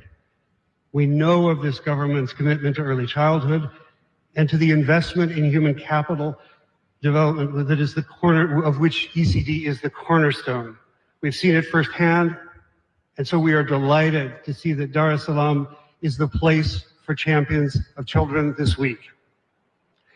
I would also like to thank the Africa Early Childhood Development Network, who in partnership with TechDen and the African Union's Continental Education Strategy for Africa's Early Childhood Education and Development Cluster, have pulled together a fantastic agenda for us this week. I have no doubt that we're going to be stimulated, inspired, and motivated for action after we hear from all the experts and all the advocates amongst us this week. If there's any question to be asked and any question to be answered about what is needed for young children to succeed and thrive, we need to look no further than you, the people in this room. Now, funders like the Hilton Foundation, we tend to talk about locally led development. And typically we're talking about ourselves, that it's our responsibility to get more resources close to organizations working at the grassroots on the front lines. And that's important. And I would hold ourselves, other philanthropic funders, bilaterals, all protocols observed, to come into that locally led development with us. But what is more important than good funder behavior is the local knowledge, local experience, and local commitment that is here in this room. That is locally led development. Now, as I mentioned earlier, we've supported early childhood programming in Tanzania and in the broader Eastern and Southern Africa region for over a decade. We've been taught many things by our partners, many of whom are in the room today. And I would like to share 5 things that we have learned over the years about how to support young children so that they can reach their full potential. First, children do not exist in isolation. They are members of communities and of families. If we want to support children, we have to support families, and we have to support caregivers, including parents. All parents need support, but some need more than others, like adolescent mothers. Second, we have to listen to communities and to families. They often know what is best, so instead of us assuming what is right for them, we have to ask them what is right and what is needed. Third, words are not enough. They're beautiful, but they're not enough. You will be hard-pressed to find anyone in this room or even outside who won't go on record as saying that investing in young children is essential. And yet, it remains an unfunded commitment. So we need to move beyond words. We need to commit to concrete action and to invest in the things that young children need to develop, like primary health care, early childhood education, and social safety nets for families and children. Fourth, we need to be guided by evidence and data. We know more now about what is needed for optimal child development, so let us use that knowledge to design better programs. We also know more about the status of child development in this region. Rwanda has been collecting this data at a population level for several years, and now Kenya, Tanzania, Ethiopia, and Uganda have this information, or will soon have this information. Again, how we can use this data to inform and where we target our resources. And finally, no one can do this alone. We need a whole of government approach, and we need all actors, civil society, donors, multilateral agencies, academics, and other champions, pulling in the same direction together.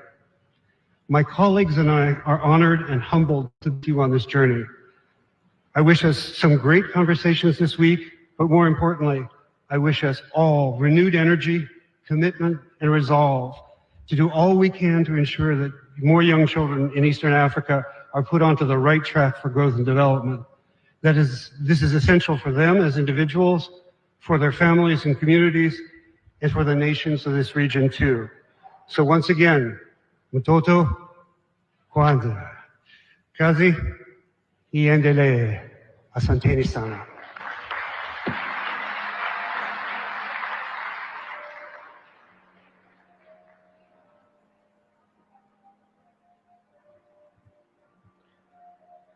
Asante sana,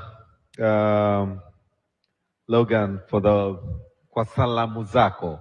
I've decided to pick from where you ended. You ended up with a Swahili note, so I would like to continue saying my thank you in Kiswahili. Kwa hiyo asante sana kwako Peter Logan, Rais na mkurugenzi wa Conrad na Hilton Foundation, kwa salamu zako. Thank you very much. A round of applause, ladies and gentlemen, and thank you very much for your support. Honorable guest of honor, this important conference is organized by the government of Tanzania through your ministry, which is Community Development, Gender, Women, and Special Groups here in Tanzania. But it's done in collaboration with TechDen, who has also mobilized partners internally, and AFCAN, which organized partners externally. So let's put our hands once again to the organizers for this wonderful conference.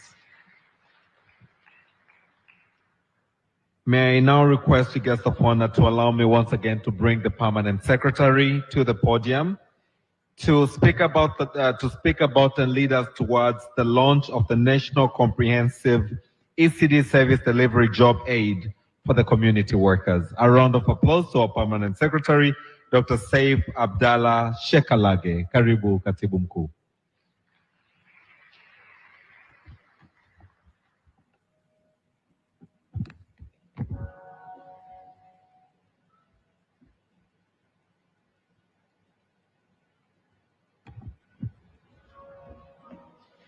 Honorable guest of honor, ladies and gentlemen, we all recognize the crucial role of early years of our children, which play a very important role in their future. Hence, the Tanzania, like many other countries, is nurturing the potential of our youngest citizens. And therefore, that remains the cornerstone of the country agenda for our children. I am honored today to share our commitment by highlighting some few key issues that have led to the success of the ECD program in Tanzania. Our national program for the ECD is a unique, meaning that has an approach of multi-sectoral, and it is part of the period of 2021, 2022, up 2025, 26. And one of the distinguishing features of this program is a unique multi-sectoral coordination model, holistic development of our children. We know it requires a collaboration beyond the traditional boundaries. It brought together the government, non-state actors, and the private sectors, which together accelerated the implementation, monitor the progress, but also make together the informed decision making. This collaboration has played a pivotal role in ensuring that the program reaches even every region up to each village. And over 90% of our district and the council in the village has been reached through this program.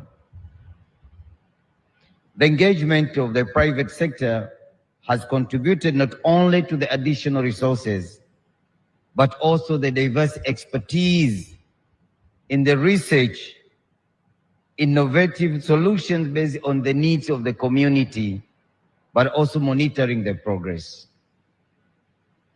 As we celebrate the success of our multi-sectoral coordination, I am honored to announce the transformative initiative, the so-called the National Comprehensive ECD Service Delivery Job Aid for Community Care Workers.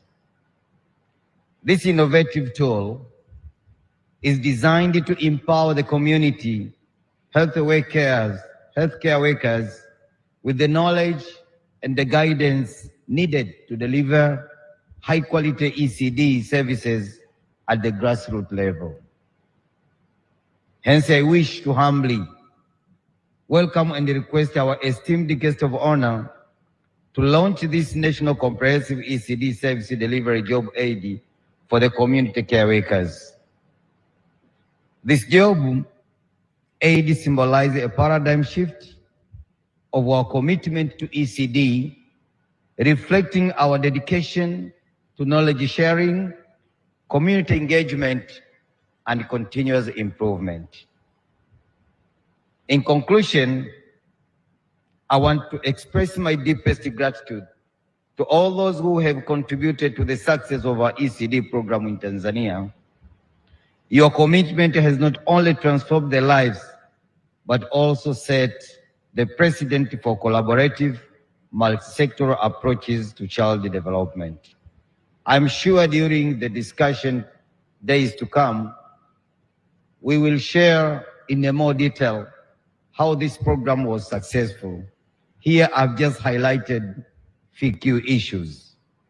So let us continue this journey together, ensuring that every child in Tanzania and also elsewhere in Africa and in the world receive the care and support they need to thrive. Thank you, and I extend a warm welcome to the launch of the National Comprehensive ECD Service Delivery Job Aid to Community Care Workers by our esteemed guest of honor. Thank you, welcome, Madam, for the launching of this program. Thank you for your attention.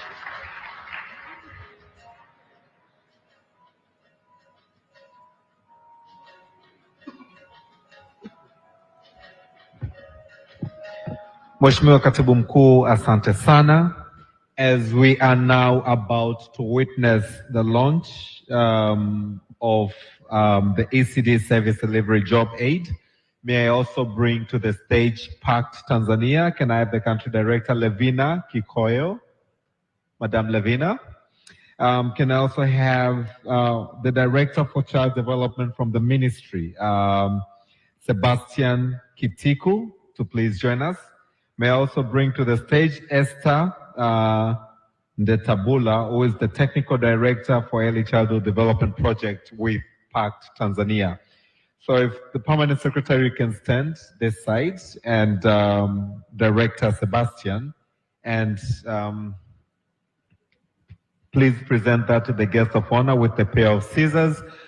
Honorable guest of honor, your kind task will be basically to cut the ribbon and then distribute copies to the members, and then we shall lift them up to symbolize the launch, and the brass band will escort us after the books have been lifted up. Kwa vitabu vitakaponyanyuliwa juu, we will all clap our hands and the brass band will lead us through the fanfare.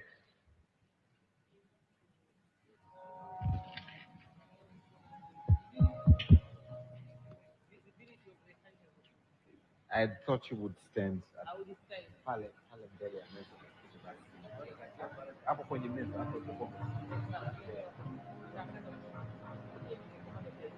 May I request the guest of honor and the members of the high table to please stand in front of your chairs at the high table, where you will then cut the ribbon and the guest of honor will distribute those copies so that we can lift them up.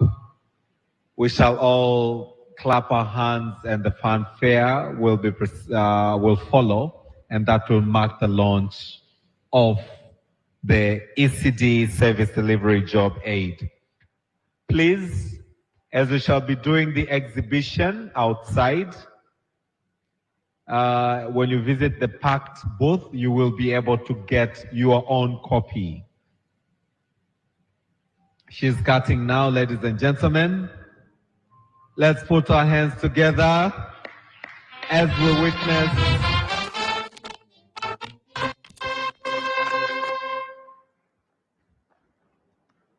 witness. Let's continue to clap our hands.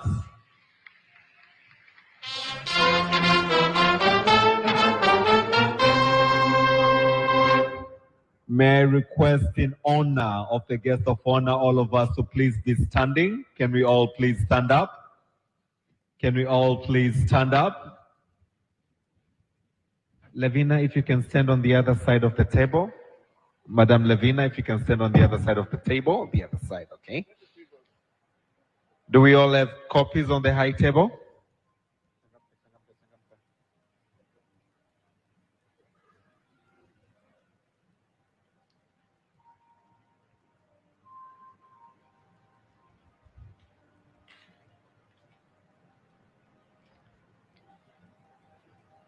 Can you stand on the other side next to Madam Levina?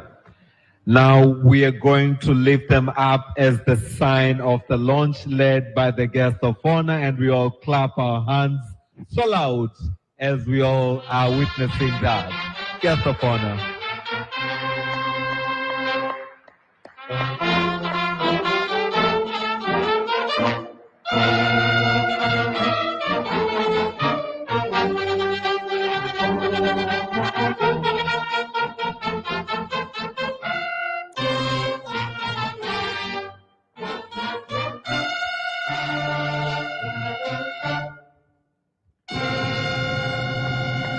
A round of applause. Thank you very much, guest of honor, for launching the National Comprehensive Early Childhood Development Service Delivery Job Aid for community workers. Please be seated.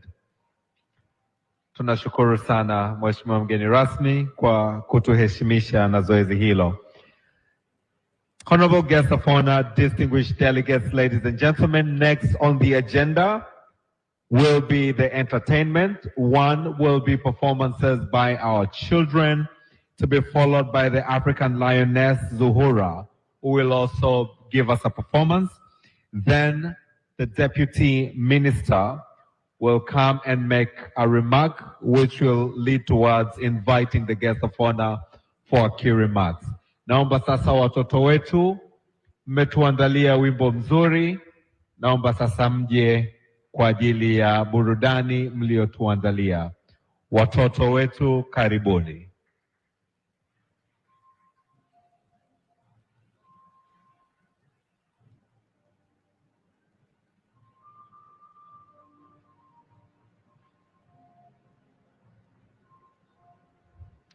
As they come, we can put our hands together. Let's cheer for them.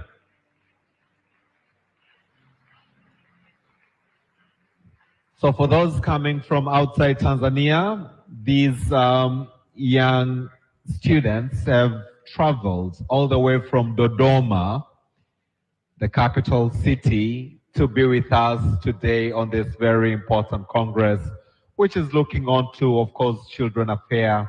Maji wa TBC1, tukio linalofuata hivi sasa hapa ni burudani kutoka kwa watoto hawa ambao yote haya yanayofanyika ni kuhakikisha kwamba mtoto kutoka Tanzania, mtoto kutoka Afrika Mashariki, mtoto kutoka Afrika na maeneo yote duniani anapata hatua muhimu, anapitia makuzi muhimu katika hatua za awali za ukuaji Watoto hawa wako tayari na watatoa burudani hapa wakiwa mbele ya wazazi, walezi, viongozi, watunga sera ambao ndio wahusika sasa wa kupanga mikakati ili kuhakikisha kwamba mtoto anapata malezi bora, hususan toka pale anapokuwa amezaliwa au mimba inapokuwa imetungwa.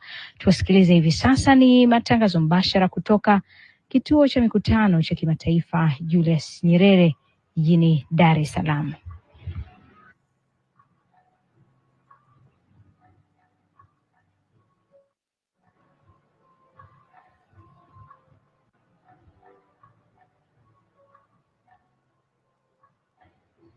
Na tutaendelea kuwasikiliza na kuona burudani hii kutoka kwa watoto hawa ambao wanawakilisha watoto wengine kutoka maeneo mbalimbali ambao wanahusishwa moja kwa moja na mpango huu au mkakati huu. Tumeshuhudia pia uzinduzi wa kampeni ikiitwa kwa jina la Kama Plus, ambayo yenyewe inahakikisha kwamba jitihada za kupunguza vifo wakati wa kujifungua, jitihada hizi zinakuwa na matokeo chanya.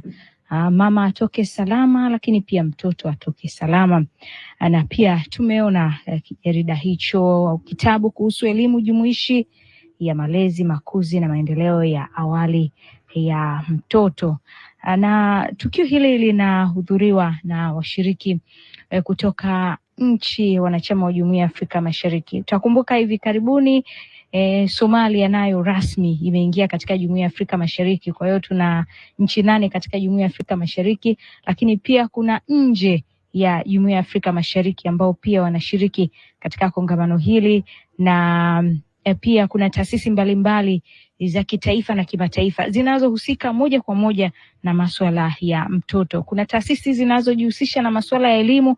Tumefika mapema hapa na kupita katika mabanda yao kuona majarida mbalimbali walionayo, lakini pia elimu wanayotoa kwa ajili ya kuhakikisha mtoto anakuwa ana mustakabali mwema. Lakini pia wadau wa masuala ya afya na wapo, afya ya mtoto, lakini afya ya mtoto inaanzia kwa mama pamoja na baba pia.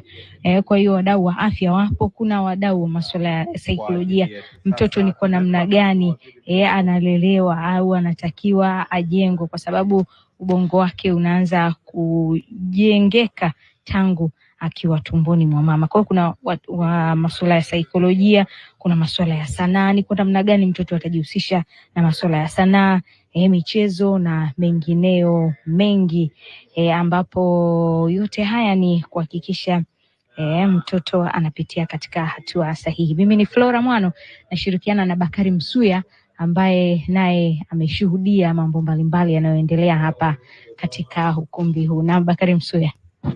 Asante Flora. Naona umenipa kipaza sauti wakati ule muda wa kupata burudani umefika. Hebu tuwaache watazamaji wetu waweze kuburudika, kwa sababu hapa leo pana elimu kubwa, lakini pia na burudani inatolewa hapa JNICC. Haya, baada ya burudani Bakari ambaye ni baba pia atazungumza.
kwa mtoto. Licha ya hivyo, tunatambua mtoto akiwa tumboni mwa mama yake anakula chakula kupitia mama yake. Sasa basi, zingatia lishe bora tangu ujauzito. Kuzingatia vyakula vyenye virutubisho ili kumjengea na kuimarisha afya ya mtoto na ya mama pia. Kiakili, kimwili, uwezo wa kujitambua mapema kwa mtoto kiukuaji baada ya kuzaliwa. Kujua maendeleo ya ukuaji wake kutoka kwenye kituo cha afya, kufuata ushauri wa daktari na kuhudhuria kliniki bila kukosa. Na ni vyema sana kuwa na malezi yenye mwitikio kwa kukaa karibu na mtoto. Epuka ubize kupita kiasi ili kumnyonyesha mtoto na kuto kumnyima mtoto haki yake ya kunyonya. Kumjua vizuri katika ukuaji wake wa kila siku, kuyajua mazingira ya matakwa yake na furaha yake, anachokipenda na asichokipenda. Kufundisha kwa vitendo na kucheza naye, kumsikiliza na kumpa haki zake kama mtoto.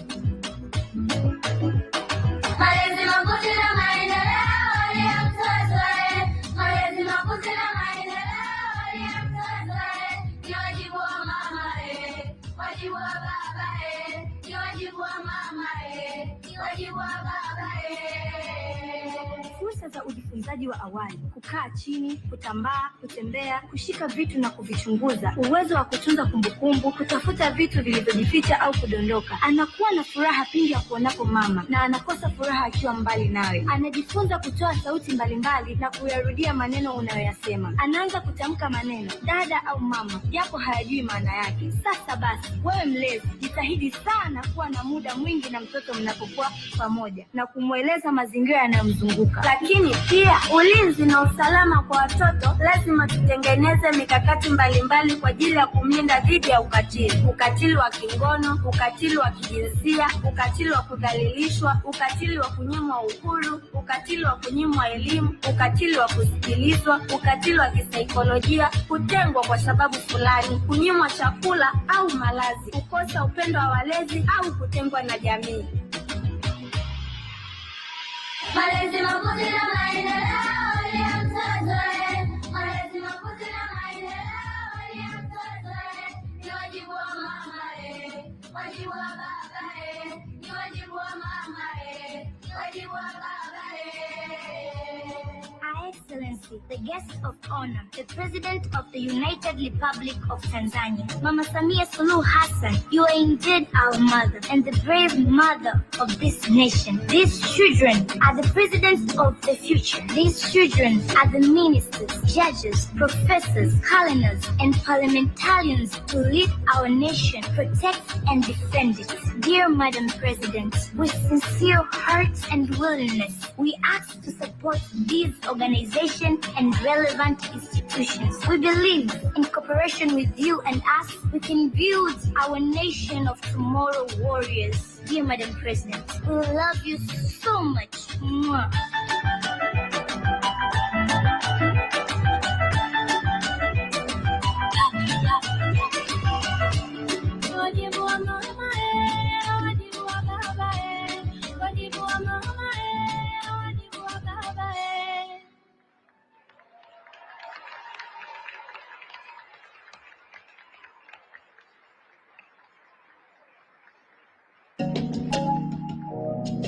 Mtazamaji wa TBC1, burudani ndio imeisha tuseme, na tumemwona waziri hapo naye akijumuika na wanafunzi hawa. Lengo hapa ni kutoa elimu lakini pia na burudani katika mkutano huu Flora, ambao ukiangalia dhima na tija yake ni kuwa na kizazi bora, kizazi salama na kizazi ambacho kitakuwa na matunda na manufaa kwa jamii na taifa kwa ujumla. Ngoja tumsikize mshereheshaji. Ratiba bado inaendelea. Performance with wonderful message. Before I bring the African Lioness, honorable guest of honor, the children have also prepared a present, a gift to Our Excellency Dr. Samia Suluhu Hassan. Can we have the children to come and give the gift of the president to Honorable Dr. Gwajima, and it will be presented to the president. As the little children are coming, ladies and gentlemen, let's give them a warm round of applause.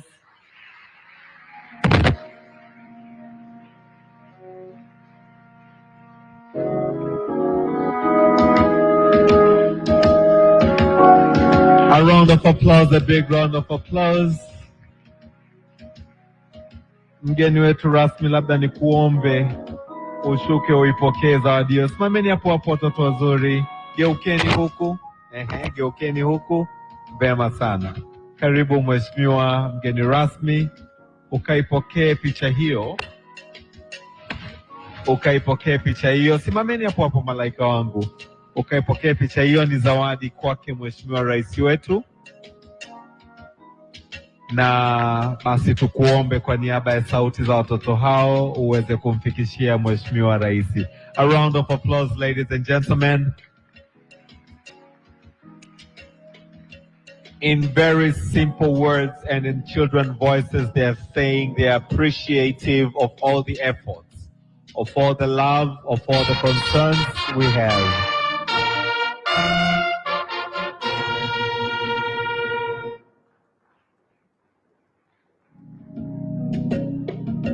The children are totally grateful for all the efforts, all the support, all the love.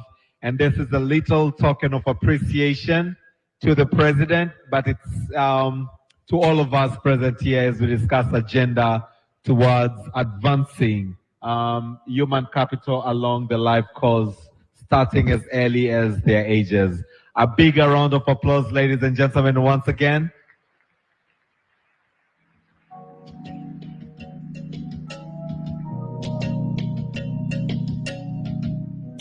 Asante sana, tunawashukuru watoto wazuri.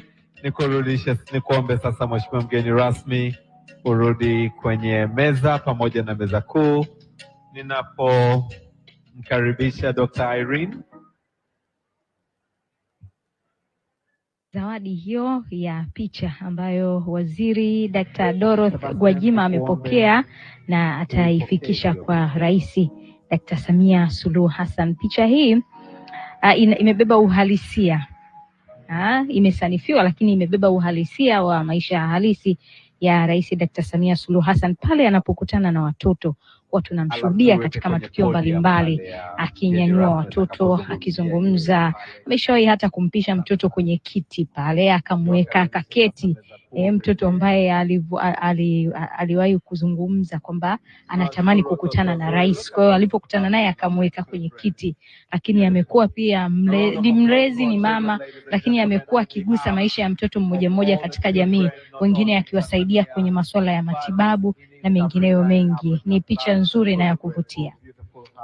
Ni kweli Flora, na ukiangalia unapokuwa kiongozi, na tumeona Rais Samia amekuwa akijitahidi kwa kweli kuweka vyeo vyake pembeni, wadhifa wake pembeni, na kuakti kama mwananchi wa kawaida, kama mama wa Kitanzania wa kawaida kabisa, na hasa anapokutana na watoto ama na vijana. Unamuona furaha yake, nia yake, lengo lake ni kwamba ni kufanya kila mtu wa Tanzania atabasamu bila kujali anatoka mazingira gani. Kwa hiyo tunaweza kusema ni sifa yake pekee sana kwa kuwa na kiongozi ambaye ana tajriba kama hiyo Flora.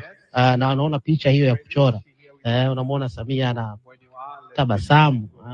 Na Flora, ni wakati unanipa kipaza sauti hapo uliniambia kwamba ulinitambulisha kama baba. Ni kweli ni moja ya cheo unachojivunia sana kuwa baba, na nimejifunza kwamba moja ya sababu kubwa ama chanzo cha kufanya watoto wetu kuwa na furaha ni sisi wazazi.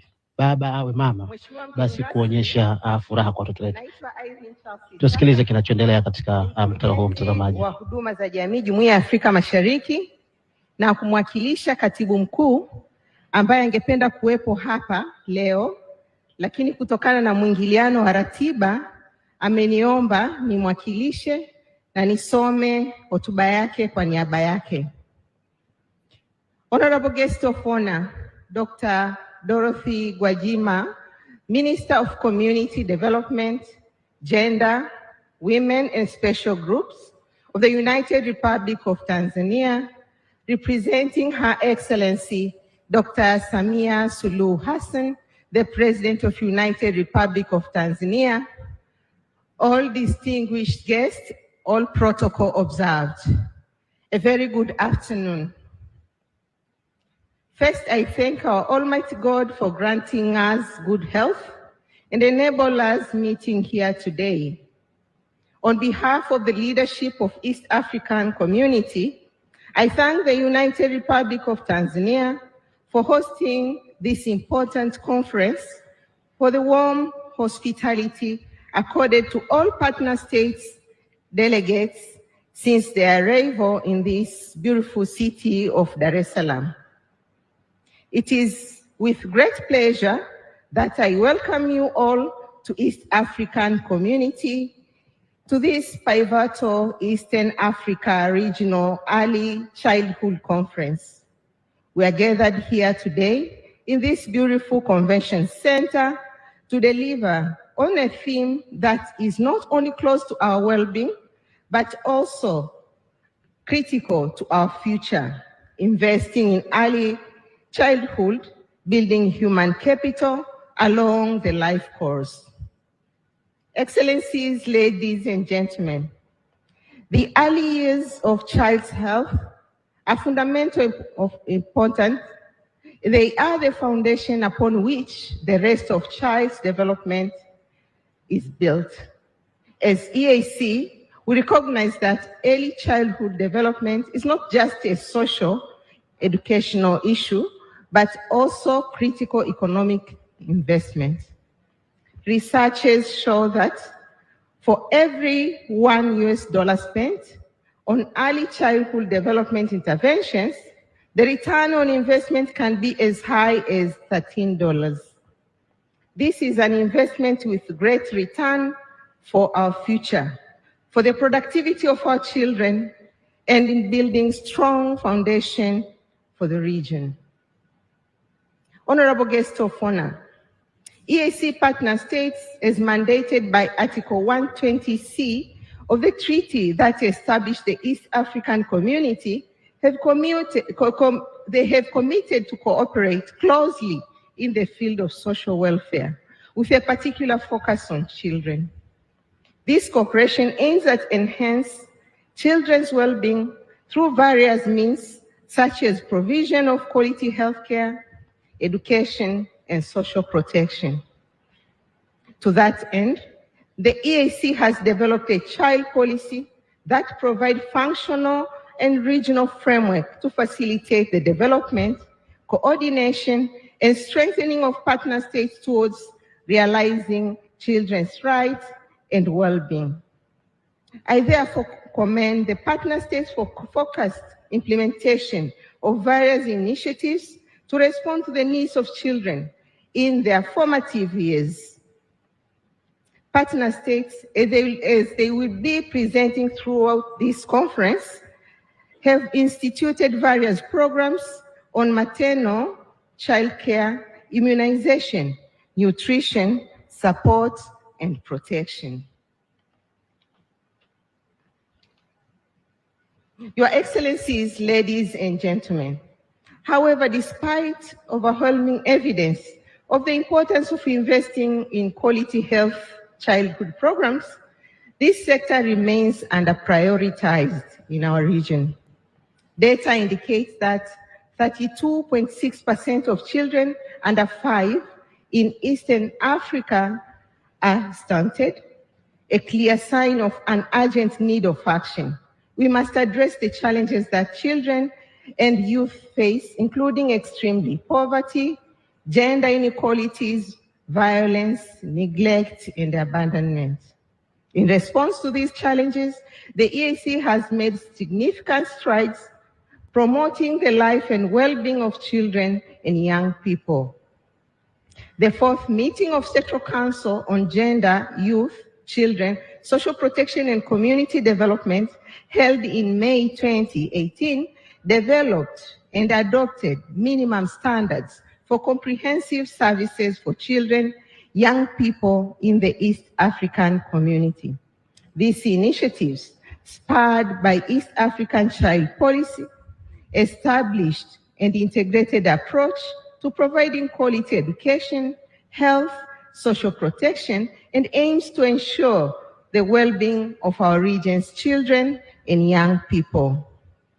Excellencies, ladies and gentlemen, as we move forward, it is imperative that we strengthen partnership and collaborations to increase investment in ECD, as guided by the regional and continental mechanisms such as EAC Child Policy, African Charter on Rights and Welfare of Child, and the United Nations Convention on Rights of the Child. All these emphasize the importance of the early childhood education, health, welfare as a key pillar for development. Ladies and gentlemen, the time for action is now. We must prioritize childhood development, ensure that no child is left behind, and every child potential is nurtured. Let us use this conference to share knowledge, building consensus, and showcase innovative programs. Together we can build brighter future for our children and for East African community.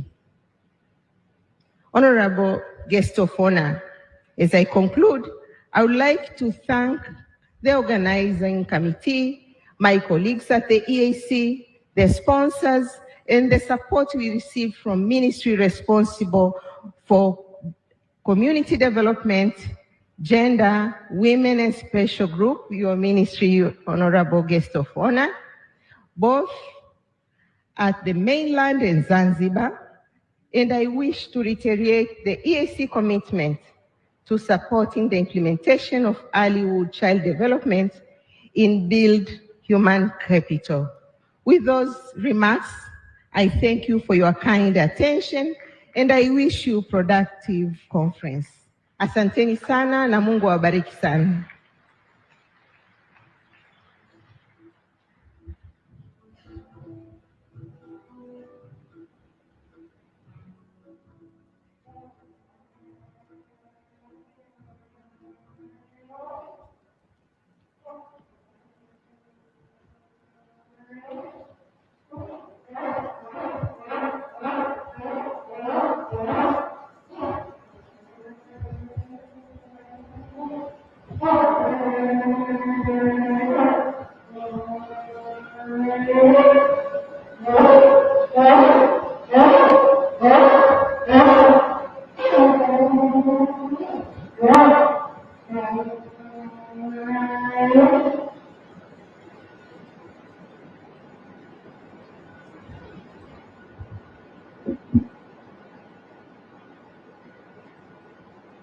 In the soil of life's garden, my life begins. A tiny seed nestled in the womb of possibilities, waiting to sprout.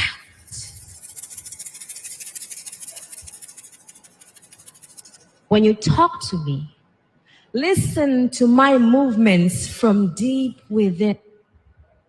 Of life, ready.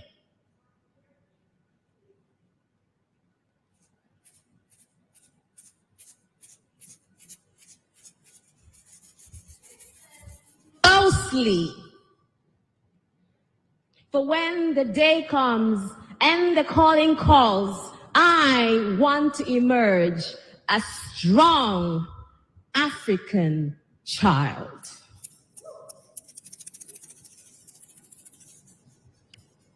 But how How would I be strong if I am born at a disadvantage in a world where my existence is a cruel fate, where the sun doesn't shine the brightest and the rain doesn't pour abundantly and nutrients aren't as sufficient? How would I be strong in those first 1,000 days if young plants like I struggle to survive and thrive?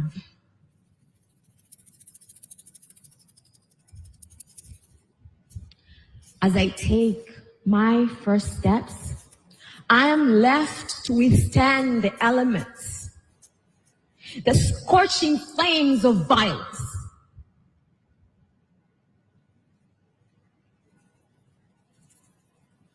the suffocating winds of poor nutrients and sustenance, the choking quicksands of unstable foundations, the crushing tides of time that leave me behind as they flow away to shores of knowledge and discovery. And I wonder why.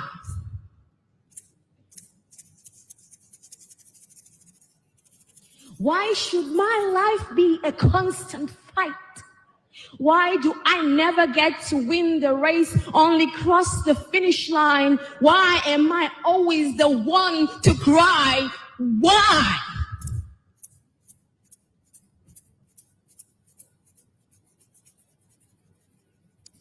Oh, world, can't you see? If you want a seedling to blossom into a healthy tree, you must force your ears to listen to the whispers of the wind, the songs of the birds, the rustle of the leaves. Listen to the echo of every move I make. Listen to the sound of every air I breathe. Tend to my needs as I grow roots of my own. Build on my potential to succeed. Stand with me. Walk with me. Guide me. Protect me. Listen.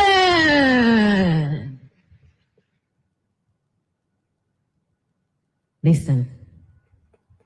So when the blooming comes, I'm birthed a little tree rising to the sky, nourished by the collective effort of my community, sustaining me, helping me thrive as a strong African child.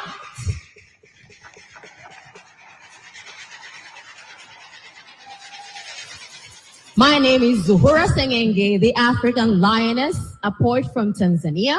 With me, a movement artist, a money farmer from Rwanda, Katoi Watabaka, percussionist and artist from Kenya, and we represent the Create 2030 network of artists around the world, some of whom are here with us from Rwanda, Uganda, Kenya, and Tanzania, and Brooklyn. And we are honored to be here at the Eastern Africa Regional Early Childhood Conference, performing for you under the theme, Investing in Early Childhood, Building in Human Capital Along the Life Course. Thank you.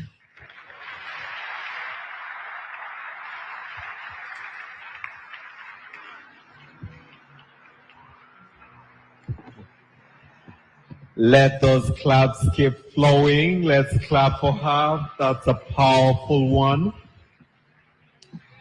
The voice of the voiceless, the African lioness. Beautiful performance.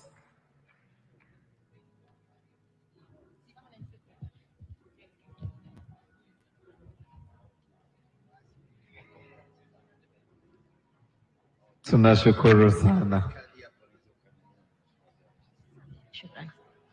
Asante sana, Mheshimiwa mgeni rasmi. Thank you so much, Zuhura, the African Lioness, for that piece. Powerful, intriguing.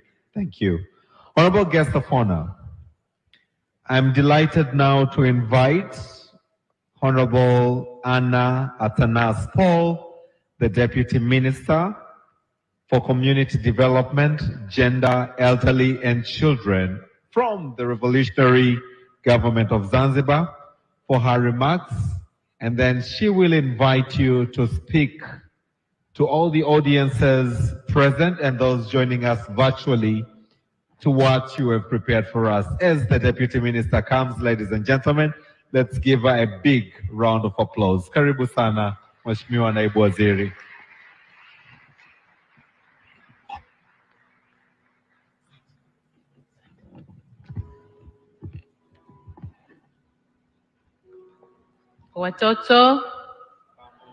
Watoto kwanza. Mlee mtoto katika njia impasayo, naye hataiacha hata atakapokuwa mtu mzima. Lakini mwana mpumbavu ni mzigo kwa mamaye, lakini mwana mwenye hekima ni fahari kwa babaye.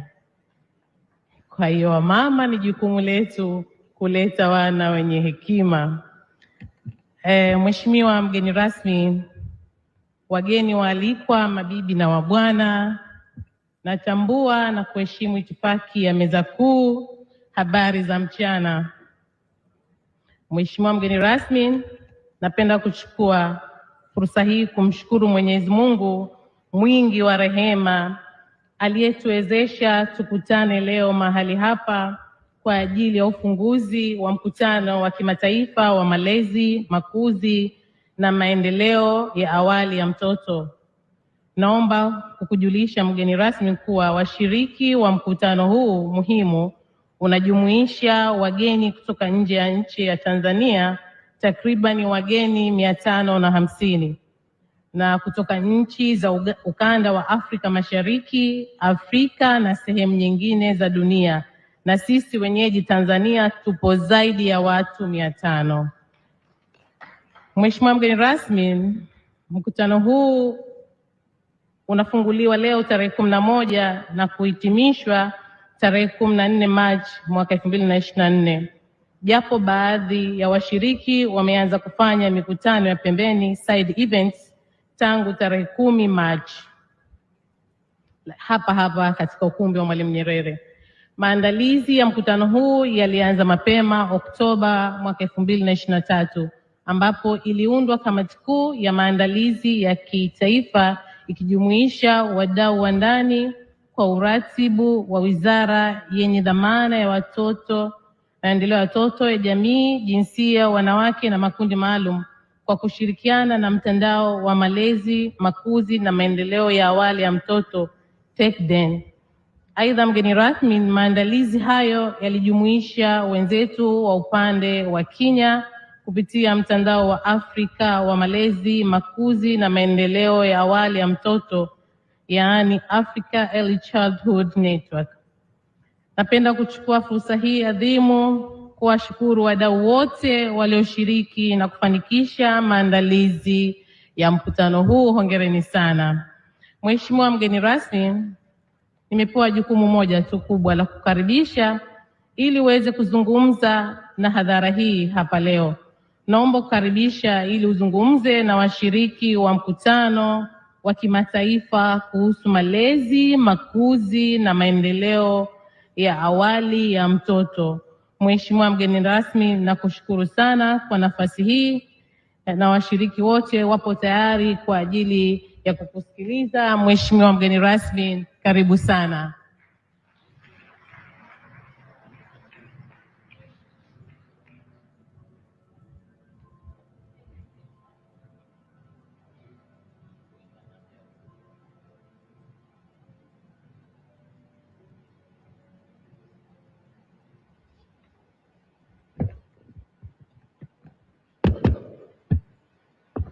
Wow. Let me try to create energy in this room. Let us energize ourselves. Mtoto. Watoto simameni kwanza. Wako wapi watoto? Wameenda kunywa chai? Punga bendera zenu. Mtoto. Asanteni sana. Tukae. Jamhuri ya Muungano wa Tanzania. Jamani, allow me to speak in Swahili for the purpose of connecting ourselves with the followers online, especially those who couldn't be able to translate English or they are not user friendly, but we need them to follow us. There are many followers online. Inside this room, we have translators from English to Swahili and from Swahili to English. Let us make use of this good team. Congratulations to our translators. I believe they'll be able to follow our translators. Oh yeah. Kuna mtu hajanielewa humu ndani? Okay, thank you very much. Let me acknowledge the protocol, although it is very long, but I will try. After that, I'll switch to Swahili language.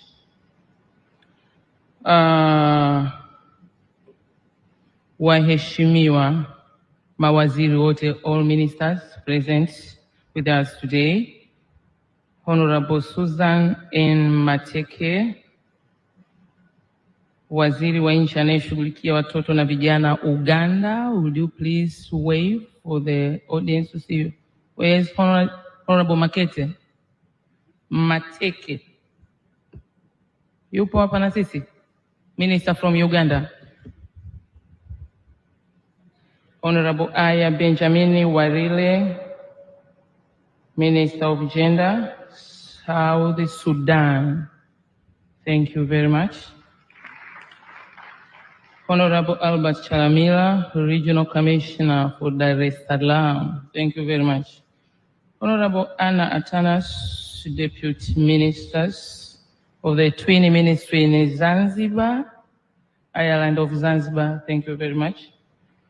Honorable Al Abdallah Ulam Husseini, Minister, Deputy Minister for Education in Zanzibar. Thank you very much. Honorable Florence Ibore, Waziri wa Kazi, Social Protection, Kenya. Asante sana jirani yetu Kenya. Mambo Kenya yetu hatuna matata, hakuna kabisa. Kenya oye. Asante sana. We have Honorable Peter Logan, President of Conrad Hilton Foundation, United States of America. Honorable President, welcome to Tanzania. Thank you very much. Honorable Mary O'Neill, Ambassador of Ireland to Tanzania. Please wave for the audience to see you. Thank you very much. Honorable Helen Feche, Ambassador of Canada, Acting Ambassador of Canada, Tanzania. Are we together? Thank you very much. Let me acknowledge the presence of Honorable Justice Hilary Kimei, Judge of High Commission, Kenya. Yuko hapa na sisi? Asante sana. Also, we have Atliva Kadili, our UNICEF Regional Director for Eastern and Southern Africa. Asante sana. Karibu sana. I heard you speaking Swahili. Asante sana. Would you say karibu? Asante. Pigieni makofi jamani. Tunauza Kiswahili pia hapa. Elke Wishe, UNICEF Country Representative, Country Representative to Tanzania. Elke Wishe rafiki yangu, asante sana. Nyosha mkono juu zaidi wakuone. Thank you. Anajua Kiswahili, mpigieni makofi. And we have our board chairs, Mohamed Nkinda for TechDen. Thank you very much. And Professor Mary Getui for AFECN. Asante sana mama. Naomba nisimsahau katibu mkuu wangu Dr. Saif Shekalage. This is our permanent secretary for the ministry I'm serving now. And asante sana. And your team, management of our ministry, will you please raise up so that people can see I'm not alone. I have you as my right arm. Thank you very much for this wonderful job. Dear all, tuna viongozi wa dini waliotuombea hapa siku ya leo. Viongozi wetu simameni, you blessed us in the morning and we are here safe in peace because of your good work you are doing. Asanteni sana. And let me acknowledge all the protocols announced by our Master of Ceremony today and introduced by our Permanent Secretary. Distinguished guests, ladies and gentlemen, Jamhuri ya Muungano wa Tanzania. Asanteni sana.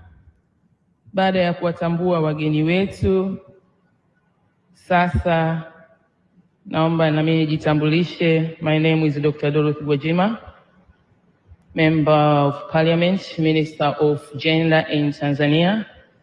I am representing Her Excellency Dr. Samia Suluhu Hassan, the President of the United Republic of Tanzania, who couldn't make it because of changing priorities at the national level, but she is with us, and I believe she is following this meeting, and rest assured that this agenda of ECD is embedded in her agenda as a global champion on Generation Equality Forum, specifically for women empowerment, as she believes that you cannot empower women if you are not looking after their children, because the children are the future. You should choose first to ensure the security and safety of children, and then you will be able to empower women because their attention to the program will be at the maximum.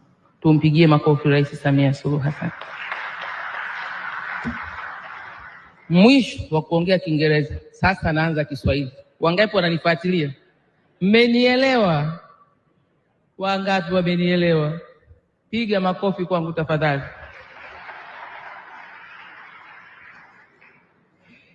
Asanteni sana.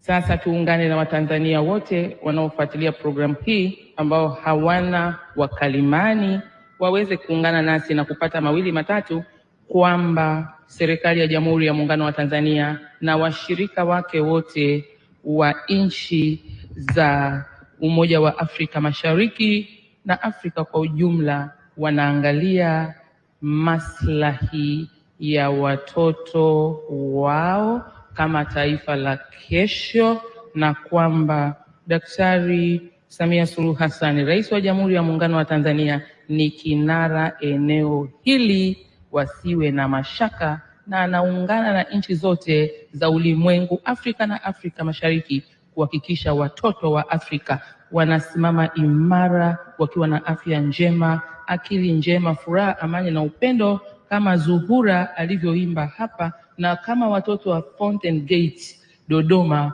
walivyoimba hapa. Tumpigie makofi Dr. Samia Suluhu Hassan kwa ajenda hii tafadhali.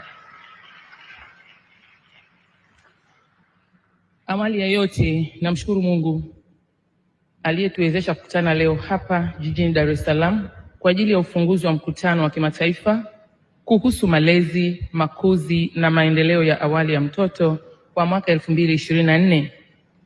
Kwa dhati ya moyo wangu ninamshukuru sana Mheshimiwa Daktari Samia Suluhu Hassan, Rais wa Jamhuri ya Muungano wa Tanzania, kwa kuniagiza, kwa kuniamini kuja kumwakilisha kwenye nafasi ya mgeni rasmi kutokana na dharura iliyojitokeza katika ratiba zake. Napenda kuwapa salamu zake nyingi za upendo na kwamba anawakaribisha sana katika Jamhuri ya Muungano wa Tanzania yenye sehemu mbili, yani Tanzania bara pamoja na Zanzibar. Nami niongezee sauti yake kwa kusema kwamba karibuni sana katika Jamhuri ya Muungano wa Tanzania. Welcome to the United Republic of Tanzania, kwa niaba ya Mheshimiwa Rais wetu. Ndugu washiriki, Tanzania ni nchi nzuri yenye utulivu na amani, na tumebarikiwa kuwa na vivutio vingi vya asili, mandhari za kuvutia, uoto wa asili, maeneo ya kihistoria, mbuga za wanyama, fukwe nzuri zilizopo Tanzania bara na Zanzibar, na hifadhi mbalimbali za nchi kavu na majini. Aidha, Tanzania pia ndio nchi yenye mlima wa Kilimanjaro ambao ni mlima mrefu zaidi barani Afrika. Tujipigie makofi ndugu zangu wa Tanzania. Tanzania tupo. Tanzania tusimame tafadhali. Tanzania, are you here? Piga makofi. Hapa tunasema tuna mlima Kilimanjaro mkubwa kabisa. Kwa nini hamshangilii? Piga makofi tafadhali. 1 2 3. Kilimanjaro oye! Mount Kilimanjaro safi. Namna hiyo. Serengeti, Ngorongoro safi. Zanzibar safi. Yes. Show that nyie ni wenyeji. Wageni wajisikie vizuri. Wangapi leo wataenda kupata picha pale ufukwe, kwenye fukwe zetu na wageni? Nyosha mkono mlio tayari. Haya, tutaenda wote na mimi nakuja. Hivyo basi, niwaombe wageni, kabla mjaondoka, tengeni muda kidogo wa kutembelea maeneo hayo ili mkaburudishe nafsi zenu na kuona ukarimu mwema wa Watanzania. Ndugu washiriki, napenda pia kuishukuru na kuipongeza wizara yangu, timu yangu ambayo ndio ina dhamana na masuala ya watoto hapa nchini, ambayo inaitwa Wizara ya Maendeleo ya Jamii, Jinsia, Wanawake na Makundi Maalum Tanzania Bara, na washirika wake kutoka Tanzania visiwani, yani Zanzibar, kwa kushirikiana na wizara nyingine za kisekta pamoja na wadau wa maendeleo kupitia mtandao wa Afrika wa Malezi, Makuzi na Maendeleo ya Awali ya Mtoto AFCEN, na mtandao wa Malezi, Makuzi na Maendeleo ya Awali ya Mtoto TECDEN, kwa maandalizi mazuri yaliyofanikisha kufanyika kwa mkutano huu kwa ufanisi sana. Tuwapigie makofi timu ya maandalizi. Ndugu washiriki, sayansi ya malezi na makuzi ya mtoto inaelekeza kuwa ubongo wa binadamu unakuwa na kufikia hadi 90% katika umri wa miaka 0. Yaani mtoto anapokuwa tumboni mwa mama yake hadi miaka 8, wataalamu wanatuelekeza kuwa ili kufikia kiwango hicho cha ukuaji, mtoto na mama yake watatakiwa kupatiwa huduma bora za afya, lishe ya kutosha, huduma za awali za kumchangamsha mtoto, malezi yenye kuitikia hisia za mtoto, na ulinzi na usalama wa mtoto. Huduma hizo zinatakiwa kutolewa katika uwiano ulio sawa, kwa kuwa huduma zote hizo zina mchango unaofanana katika ukuaji wa ubongo wa mtoto. Ndugu washiriki, kauli mbiu inayoongoza mkutano wa mwaka huu wote tunaifahamu. Naomba nirudie kwa Kiswahili sasa, wenzetu watusikie. Inasema, wekeza katika malezi na makuzi ya watoto wadogo, kujenga rasilimali watu wenye tija. Yani kwa Kiingereza nimeshasema sana, ngoja na mimi jaribu kurudia. Investing in early childhood, building human capital along the life course. Narudia kwa Kiswahili tena, wekeza katika malezi na makuzi ya watoto wadogo, kujenga rasilimali watu wenye tija. Kumbe kwa mnaotufuatilia mtandaoni, rasilimali watu wenye tija ambao hawatatusumbua, hawana nidhamu, hawana maadili, hawatimizi wajibu wao wanapopewa nafasi katika sekta ya umma au sekta binafsi, wanakuwa ni changamoto. Tutakuwa hatuna watu hawa iwapo tutawekeza katika malezi na makuzi ya watoto wadogo, kwani tutapata rasilimali ya watu ambao wanatija. Wengi wananifuata kama waziri mwenye dhamana, huyu kafanya hivi mtaani, huyu kafungwa, huyu kamkatili, huyu kampiga mamake, kampiga babake, huyu kaua. Ni kwa sababu hatujawekeza vizuri katika malezi na makuzi ya watoto wadogo, na ndio maana mkutano huu unajadili ajenda hii ili tuende sawa kama taifa. Kauli mbiu hii inahimiza nchi zetu za ukanda wa Afrika Mashariki na sehemu nyingine kuongeza uwekezaji katika huduma za malezi na makuzi ya watoto, hususani maeneo ya afya, lishe, ujifunzaji na uchangamsho wa awali, malezi yenye mwitikio na ulinzi na usalama wa mtoto, kwa lengo la kumfanya mtoto kuwa mwerevu kwa umri wake na hatimaye kuwa ni binadamu mwenye tija anapokuwa mtu mzima. Jamhuri ya Muungano wa Tanzania. Wakalimani wetu tunakwenda nao vizuri? Wakalimani tunaenda nao vizuri? Are the translation process going well? Thank you very much. Lakini tafiti mbalimbali zilizofanyika hapa Afrika zimebaini kuwa uwekezaji kwenye malezi na makuzi ya watoto wadogo bado ni mdogo. Hatujawekeza vizuri, na huenda hatujawekeza vizuri kuanzia kwenye ngazi ya familia. Hatujaweza kuhakikisha tunawapeleka watoto kwenye huduma za afya vizuri, ingawa Dr. Samia Suluhu Hassan kwa Tanzania amesogeza huduma hizi karibu na jamii. Yaweza ikawa kwenye familia hatujawekeza vizuri, kwenye shule ingawa shule zimesogezwa karibu na jamii. Huenda hatujawekeza vizuri kwenye familia, kwenye lishe, ingawa kwenye mikoa yetu pengine tunalima vyakula vizuri na mambo mengine kama hayo. Kwenye usalama hatujawekeza vizuri, watoto wanakatiliwa kwa sababu bado tunadhani mila na tamaduni kandamizi zinatija kwenye malezi na makuzi ya watoto, kumbe sio. Alafu wakiwa wakubwa wakafanya vitu tofauti, tunadhani kuna mtu mwingine amekosea, kumbe makosa yanaweza akawa ameanza kwa baba na mama na jirani zake na marafiki zake na ndugu zake. Aidha, uwekezaji huo hauna uwiano uliosawa kama unavyobainishwa na sayansi ya malezi ya watoto. Hali hii ikiendelea, tutakuwa tunaandaa watoto na hatimaye nguvu kazi isiyo na tija kwa mataifa yetu wote tuliokusanyika humu. Naomba kutoa wito kwa mataifa kuimarisha uwekezaji kwa watoto wadogo kwa kutumia mapato ya serikali zetu. Tukajiulize, katika mapato ya serikali zetu tunawekeza kiasi gani kwenye eneo la malezi, makuzi na maendeleo ya awali ya mtoto, na tujilinganishe sisi nchi za Afrika Mashariki. Tuulizane mwenzetu yukakwama wapi, changamoto ni nini, akajifunze wapi ili awekeze vizuri. Aidha, wadau wa maendeleo wengine tunao leo hapa watusaidie katika eneo hili muhimu la malezi na makuzi ya watoto wetu wadogo. Sasa niungane na wasemaji waliotangulia hapa. Mheshimiwa Peter Logman, rais wa Conrad Hilton Foundation, alisema kutoka USA, kama tunataka kuwekeza tukawekeze chini. Ndugu zangu, sio kwenda kufanya mikutano na vikao vingi sana na kuprinti vitabu vingi sana alafu tukaweka makabatini. Tuwatume hawa watoa huduma kule chini kwenye jamii, kwenye grassroots level. Kule ndio tukauangalie uwekezaji wa rasilimali nyingi ambazo tunazipata. Tukija kwenye vikao vingine tuonyeshe tulipofanya mapinduzi ya uwekezaji katika eneo hili. Ndugu washiriki, serikali ya Tanzania imefanya nini?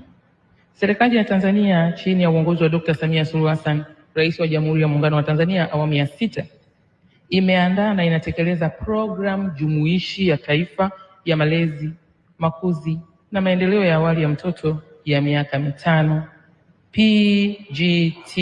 PJT MAM 2021-22 mpaka 2025-26. Yaani kwa lugha ya kigeni niwasaidie wakalimani na mimi, the National Multisectoral Early Childhood Development Program iliyozinduliwa Disemba 2021. Tanzania ni nchi kubwa, lakini kupitia serikali na wadau wa maendeleo, program hii inatekelezwa sasa nchi nzima. Natarajia makofi mengi hapo.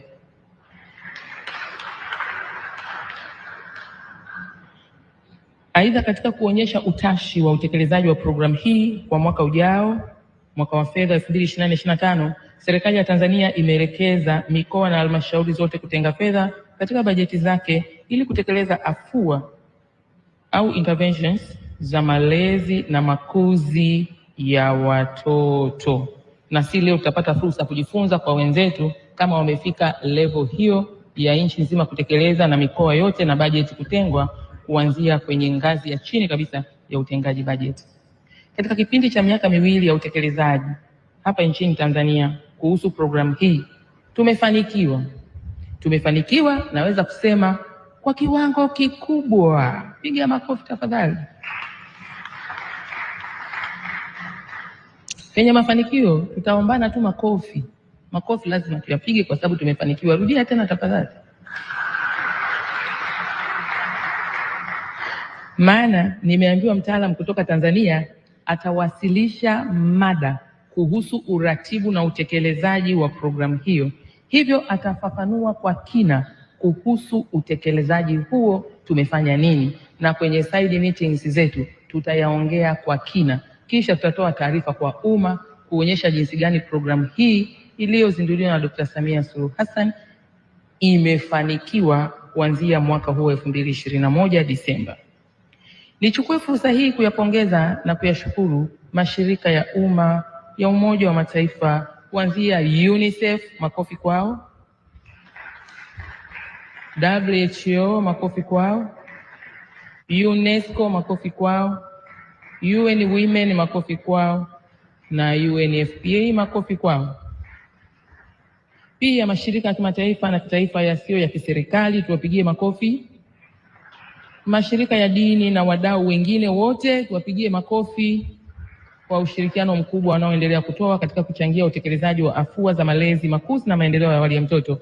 Aidha, nazishauri nchi nyingine za ukanda huu wa Afrika Mashariki na kwingineko kuongeza uwekezaji katika masuala ya malezi, makuzi na maendeleo ya awali ya watoto, kwani ndio msingi wa kumpata binadamu mwenye tija.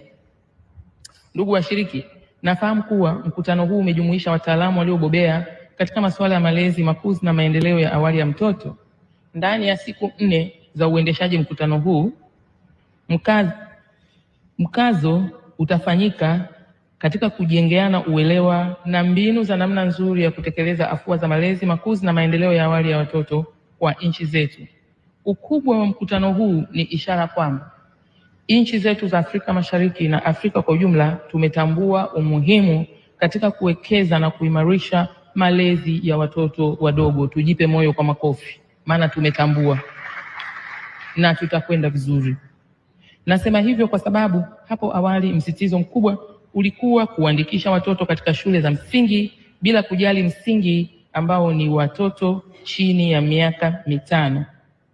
Ni wazi kwamba tumedhamiria kwa dhati kuimarisha malezi ya watoto wadogo kwa kuwa sasa kuna utashi wa kisiasa, na kwa Tanzania mashallah,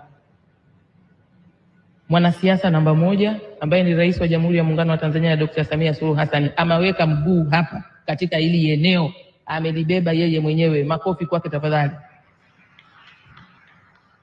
Anataka aongoze taifa kwenye maendeleo na ustawi, lakini aongoze maendeleo na ustawi wa watoto ambao ni taifa linalokuja baada ya sisi. Ndugu washiriki, nafahamu kuwa mkutano huu umejumuisha wataalamu waliobobea. Ndugu washiriki, itakumbukwa kuwa tarehe 25 na 26 Julai 2023, yani mwaka jana, hapa katika ukumbi huu wakuu wa nchi za Afrika walikutana katika mkutano uliokuwa umepewa jina la The Africa Human Capital Heads of State Summit July 2023. Wakajadili na kufanya maamuzi ya kuwekeza katika kuimarisha rasilimali watu, hasa msingi ambao ni watoto wadogo. Hivyo mkutano huu ni sehemu ya utekelezaji wa maazimio ya wakuu wa nchi za Umoja wa Afrika. Tuwapigie makofi wakuu wa nchi za Umoja wa Afrika. Na niwaombe mrejee maazimio hayo ili yawe sehemu ya mjadala wa namna ya kuyatekeleza maazimio hayo.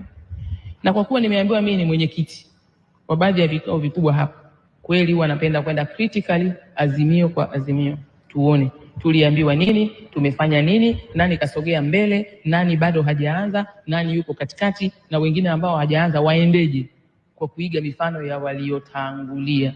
Mimi nikipewa kazi bana naifanya, na mimi na nyinyi tukipewa kazi tunaifanya. Tukitoka hapa tutaiambia dunia katika yale maagizo ya wakuu wa nchi za Afrika, nchi fulani imefika hapa, nchi fulani imesogea hapa, ingine tumeipa mawazo, tunakwenda hivyo. Wangapi wako tayari kusafiri pamoja na mimi katika utekelezaji wa maazimio haya? Nyosha mikono tafadhali. Asante sana, pamoja tutakwenda.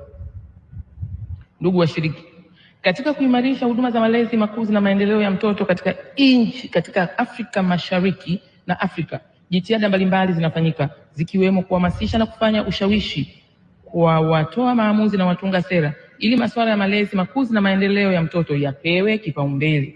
Hali hiyo imewezesha nchi nyingi barani Afrika kuwa na sera na programu maalum za masuala ya malezi, makuzi na maendeleo ya awali ya mtoto. Tupige makofi kwa nchi zote ambazo tayari zina sera, zitatuambia hapa ni nchi zipi na zina program katika eneo hili. Aidha, serikali za nchi mbalimbali zimeweza kufanya maamuzi na kutoa elimu bure katika shule za msingi pamoja na kuanzisha na kufanya madarasa ya awali kuwa sehemu ya elimu ya msingi. Hata Tanzania tuko vizuri eneo hili. Piga makofi kwa Dr. Samia vizuri tafadhali. Baadhi ya nchi za Afrika zimeandaa na zinatekeleza sera maalum kwa ajili ya watoto.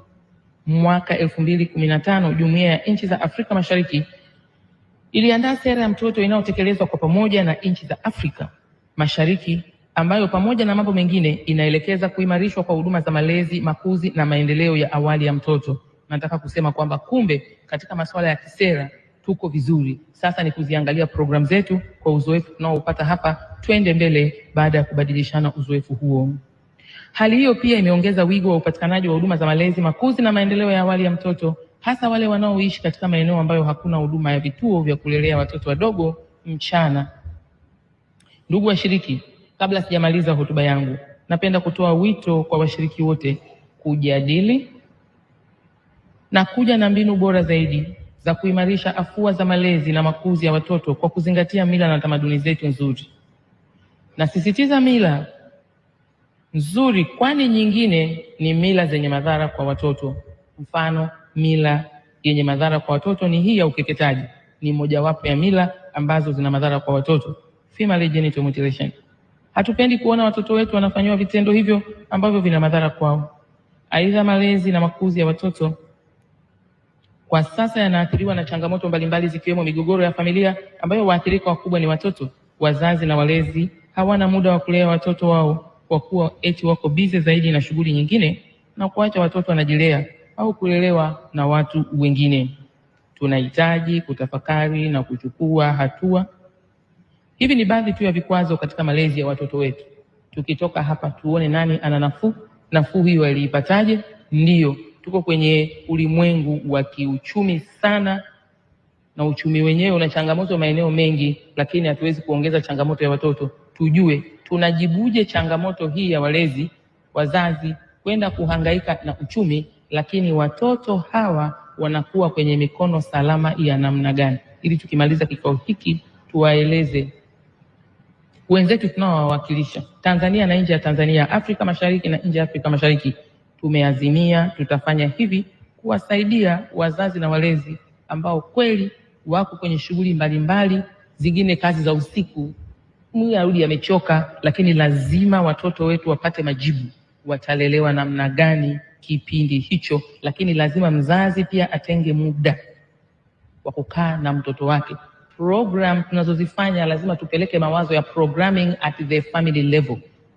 Parents, they have to understand how to program to take care and safety of their children. We are making programs at the national level, country level, regional level, but do these families know how to plan? Haya ni mambo ambayo itabidi tuyazungumze ili kwenda kuwaelimisha watu wetu. Eneo lingine ambalo tunapaswa kulijadili ni ukuaji wa teknolojia ya habari na mawasiliano ambao una manufaa mengi, lakini pia umekuja na changamoto zake kwa watoto na wazazi au walezi, ambapo watoto wanahusishwa na matumizi yasiyofaa ya mitandao, online platforms, yanayowapelekea watoto kufanyiwa ukatili mtandaoni, online child exploitation and abuse. Tanzania tumezindua kampeni hii, ina kama mwezi tu hivi, tutajua na nchi nyingine wanafanyaje, ili tukifanya Tanzania, Kenya wasije wakafanya tofauti, watoto wao wakaja wakapata matatizo tena kwa kuangalia online za Tanzania, na sisi wakwetu wakapata matatizo kwa kuangalia online za Kenya, Burundi, Rwanda, South Sudani, sijui Ethiopia na wapi Kenya. Wote tuongee lugha moja ili tuwanusuru watoto hawa. Jamhuri ya Muungano wa Tanzania. Matumizi ya vifaa vya kielektroniki kwa watoto yanahitaji uangalizi mkubwa, na waomba nalo hili tutalijadili, hasa ukizingatia matumizi ya vifaa hivyo yanaanzia na watoto wadogo wa chini ya miaka 5. Ni mazuri, kuna faida zake, lakini lazima wawe kwenye uangalizi. Ndugu washiriki, mwisho sio kwa umuhimu, niwashukuru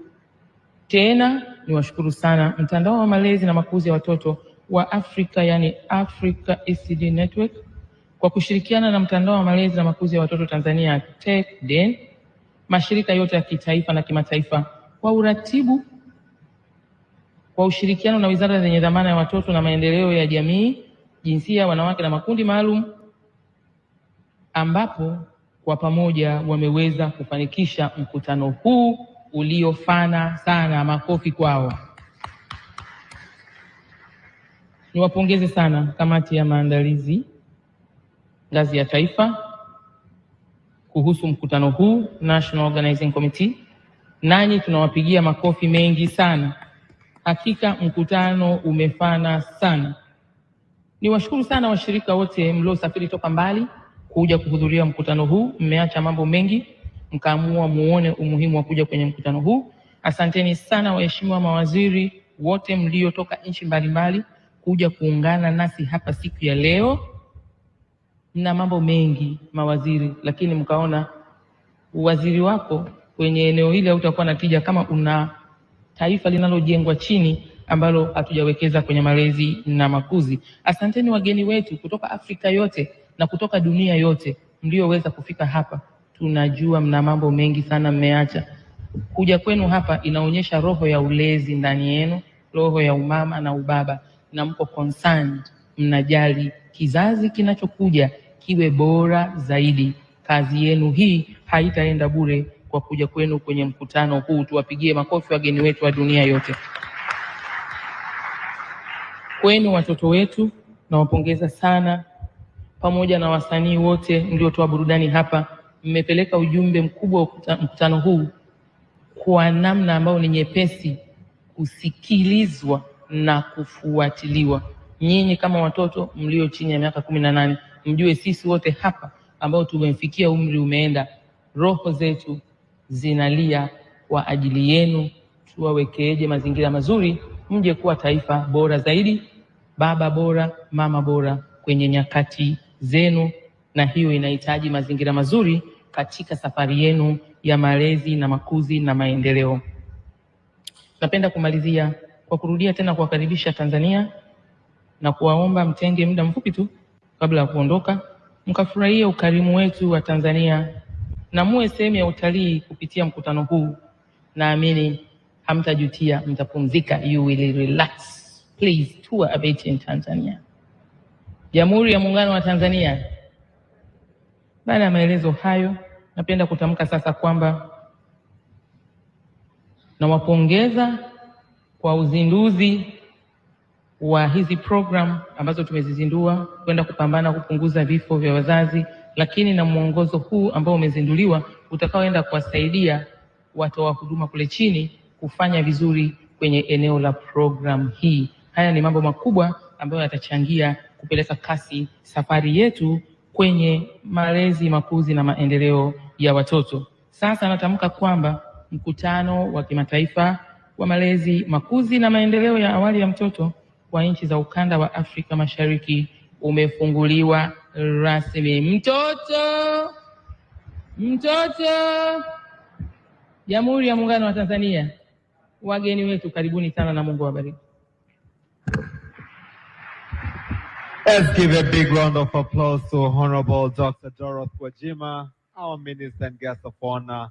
Thank you so much for that powerful remark. Asante sana, Mheshimiwa Waziri wetu. Ni rasmi sasa, kongamano hili limefunguliwa rasmi, na kwa siku 4 wadau mbalimbali wa masuala ya watoto watakuwa wakijadili masuala mbalimbali katika ukumbi huu wa mikutano kimataifa wa Julius Nyerere, Dar es Salaam.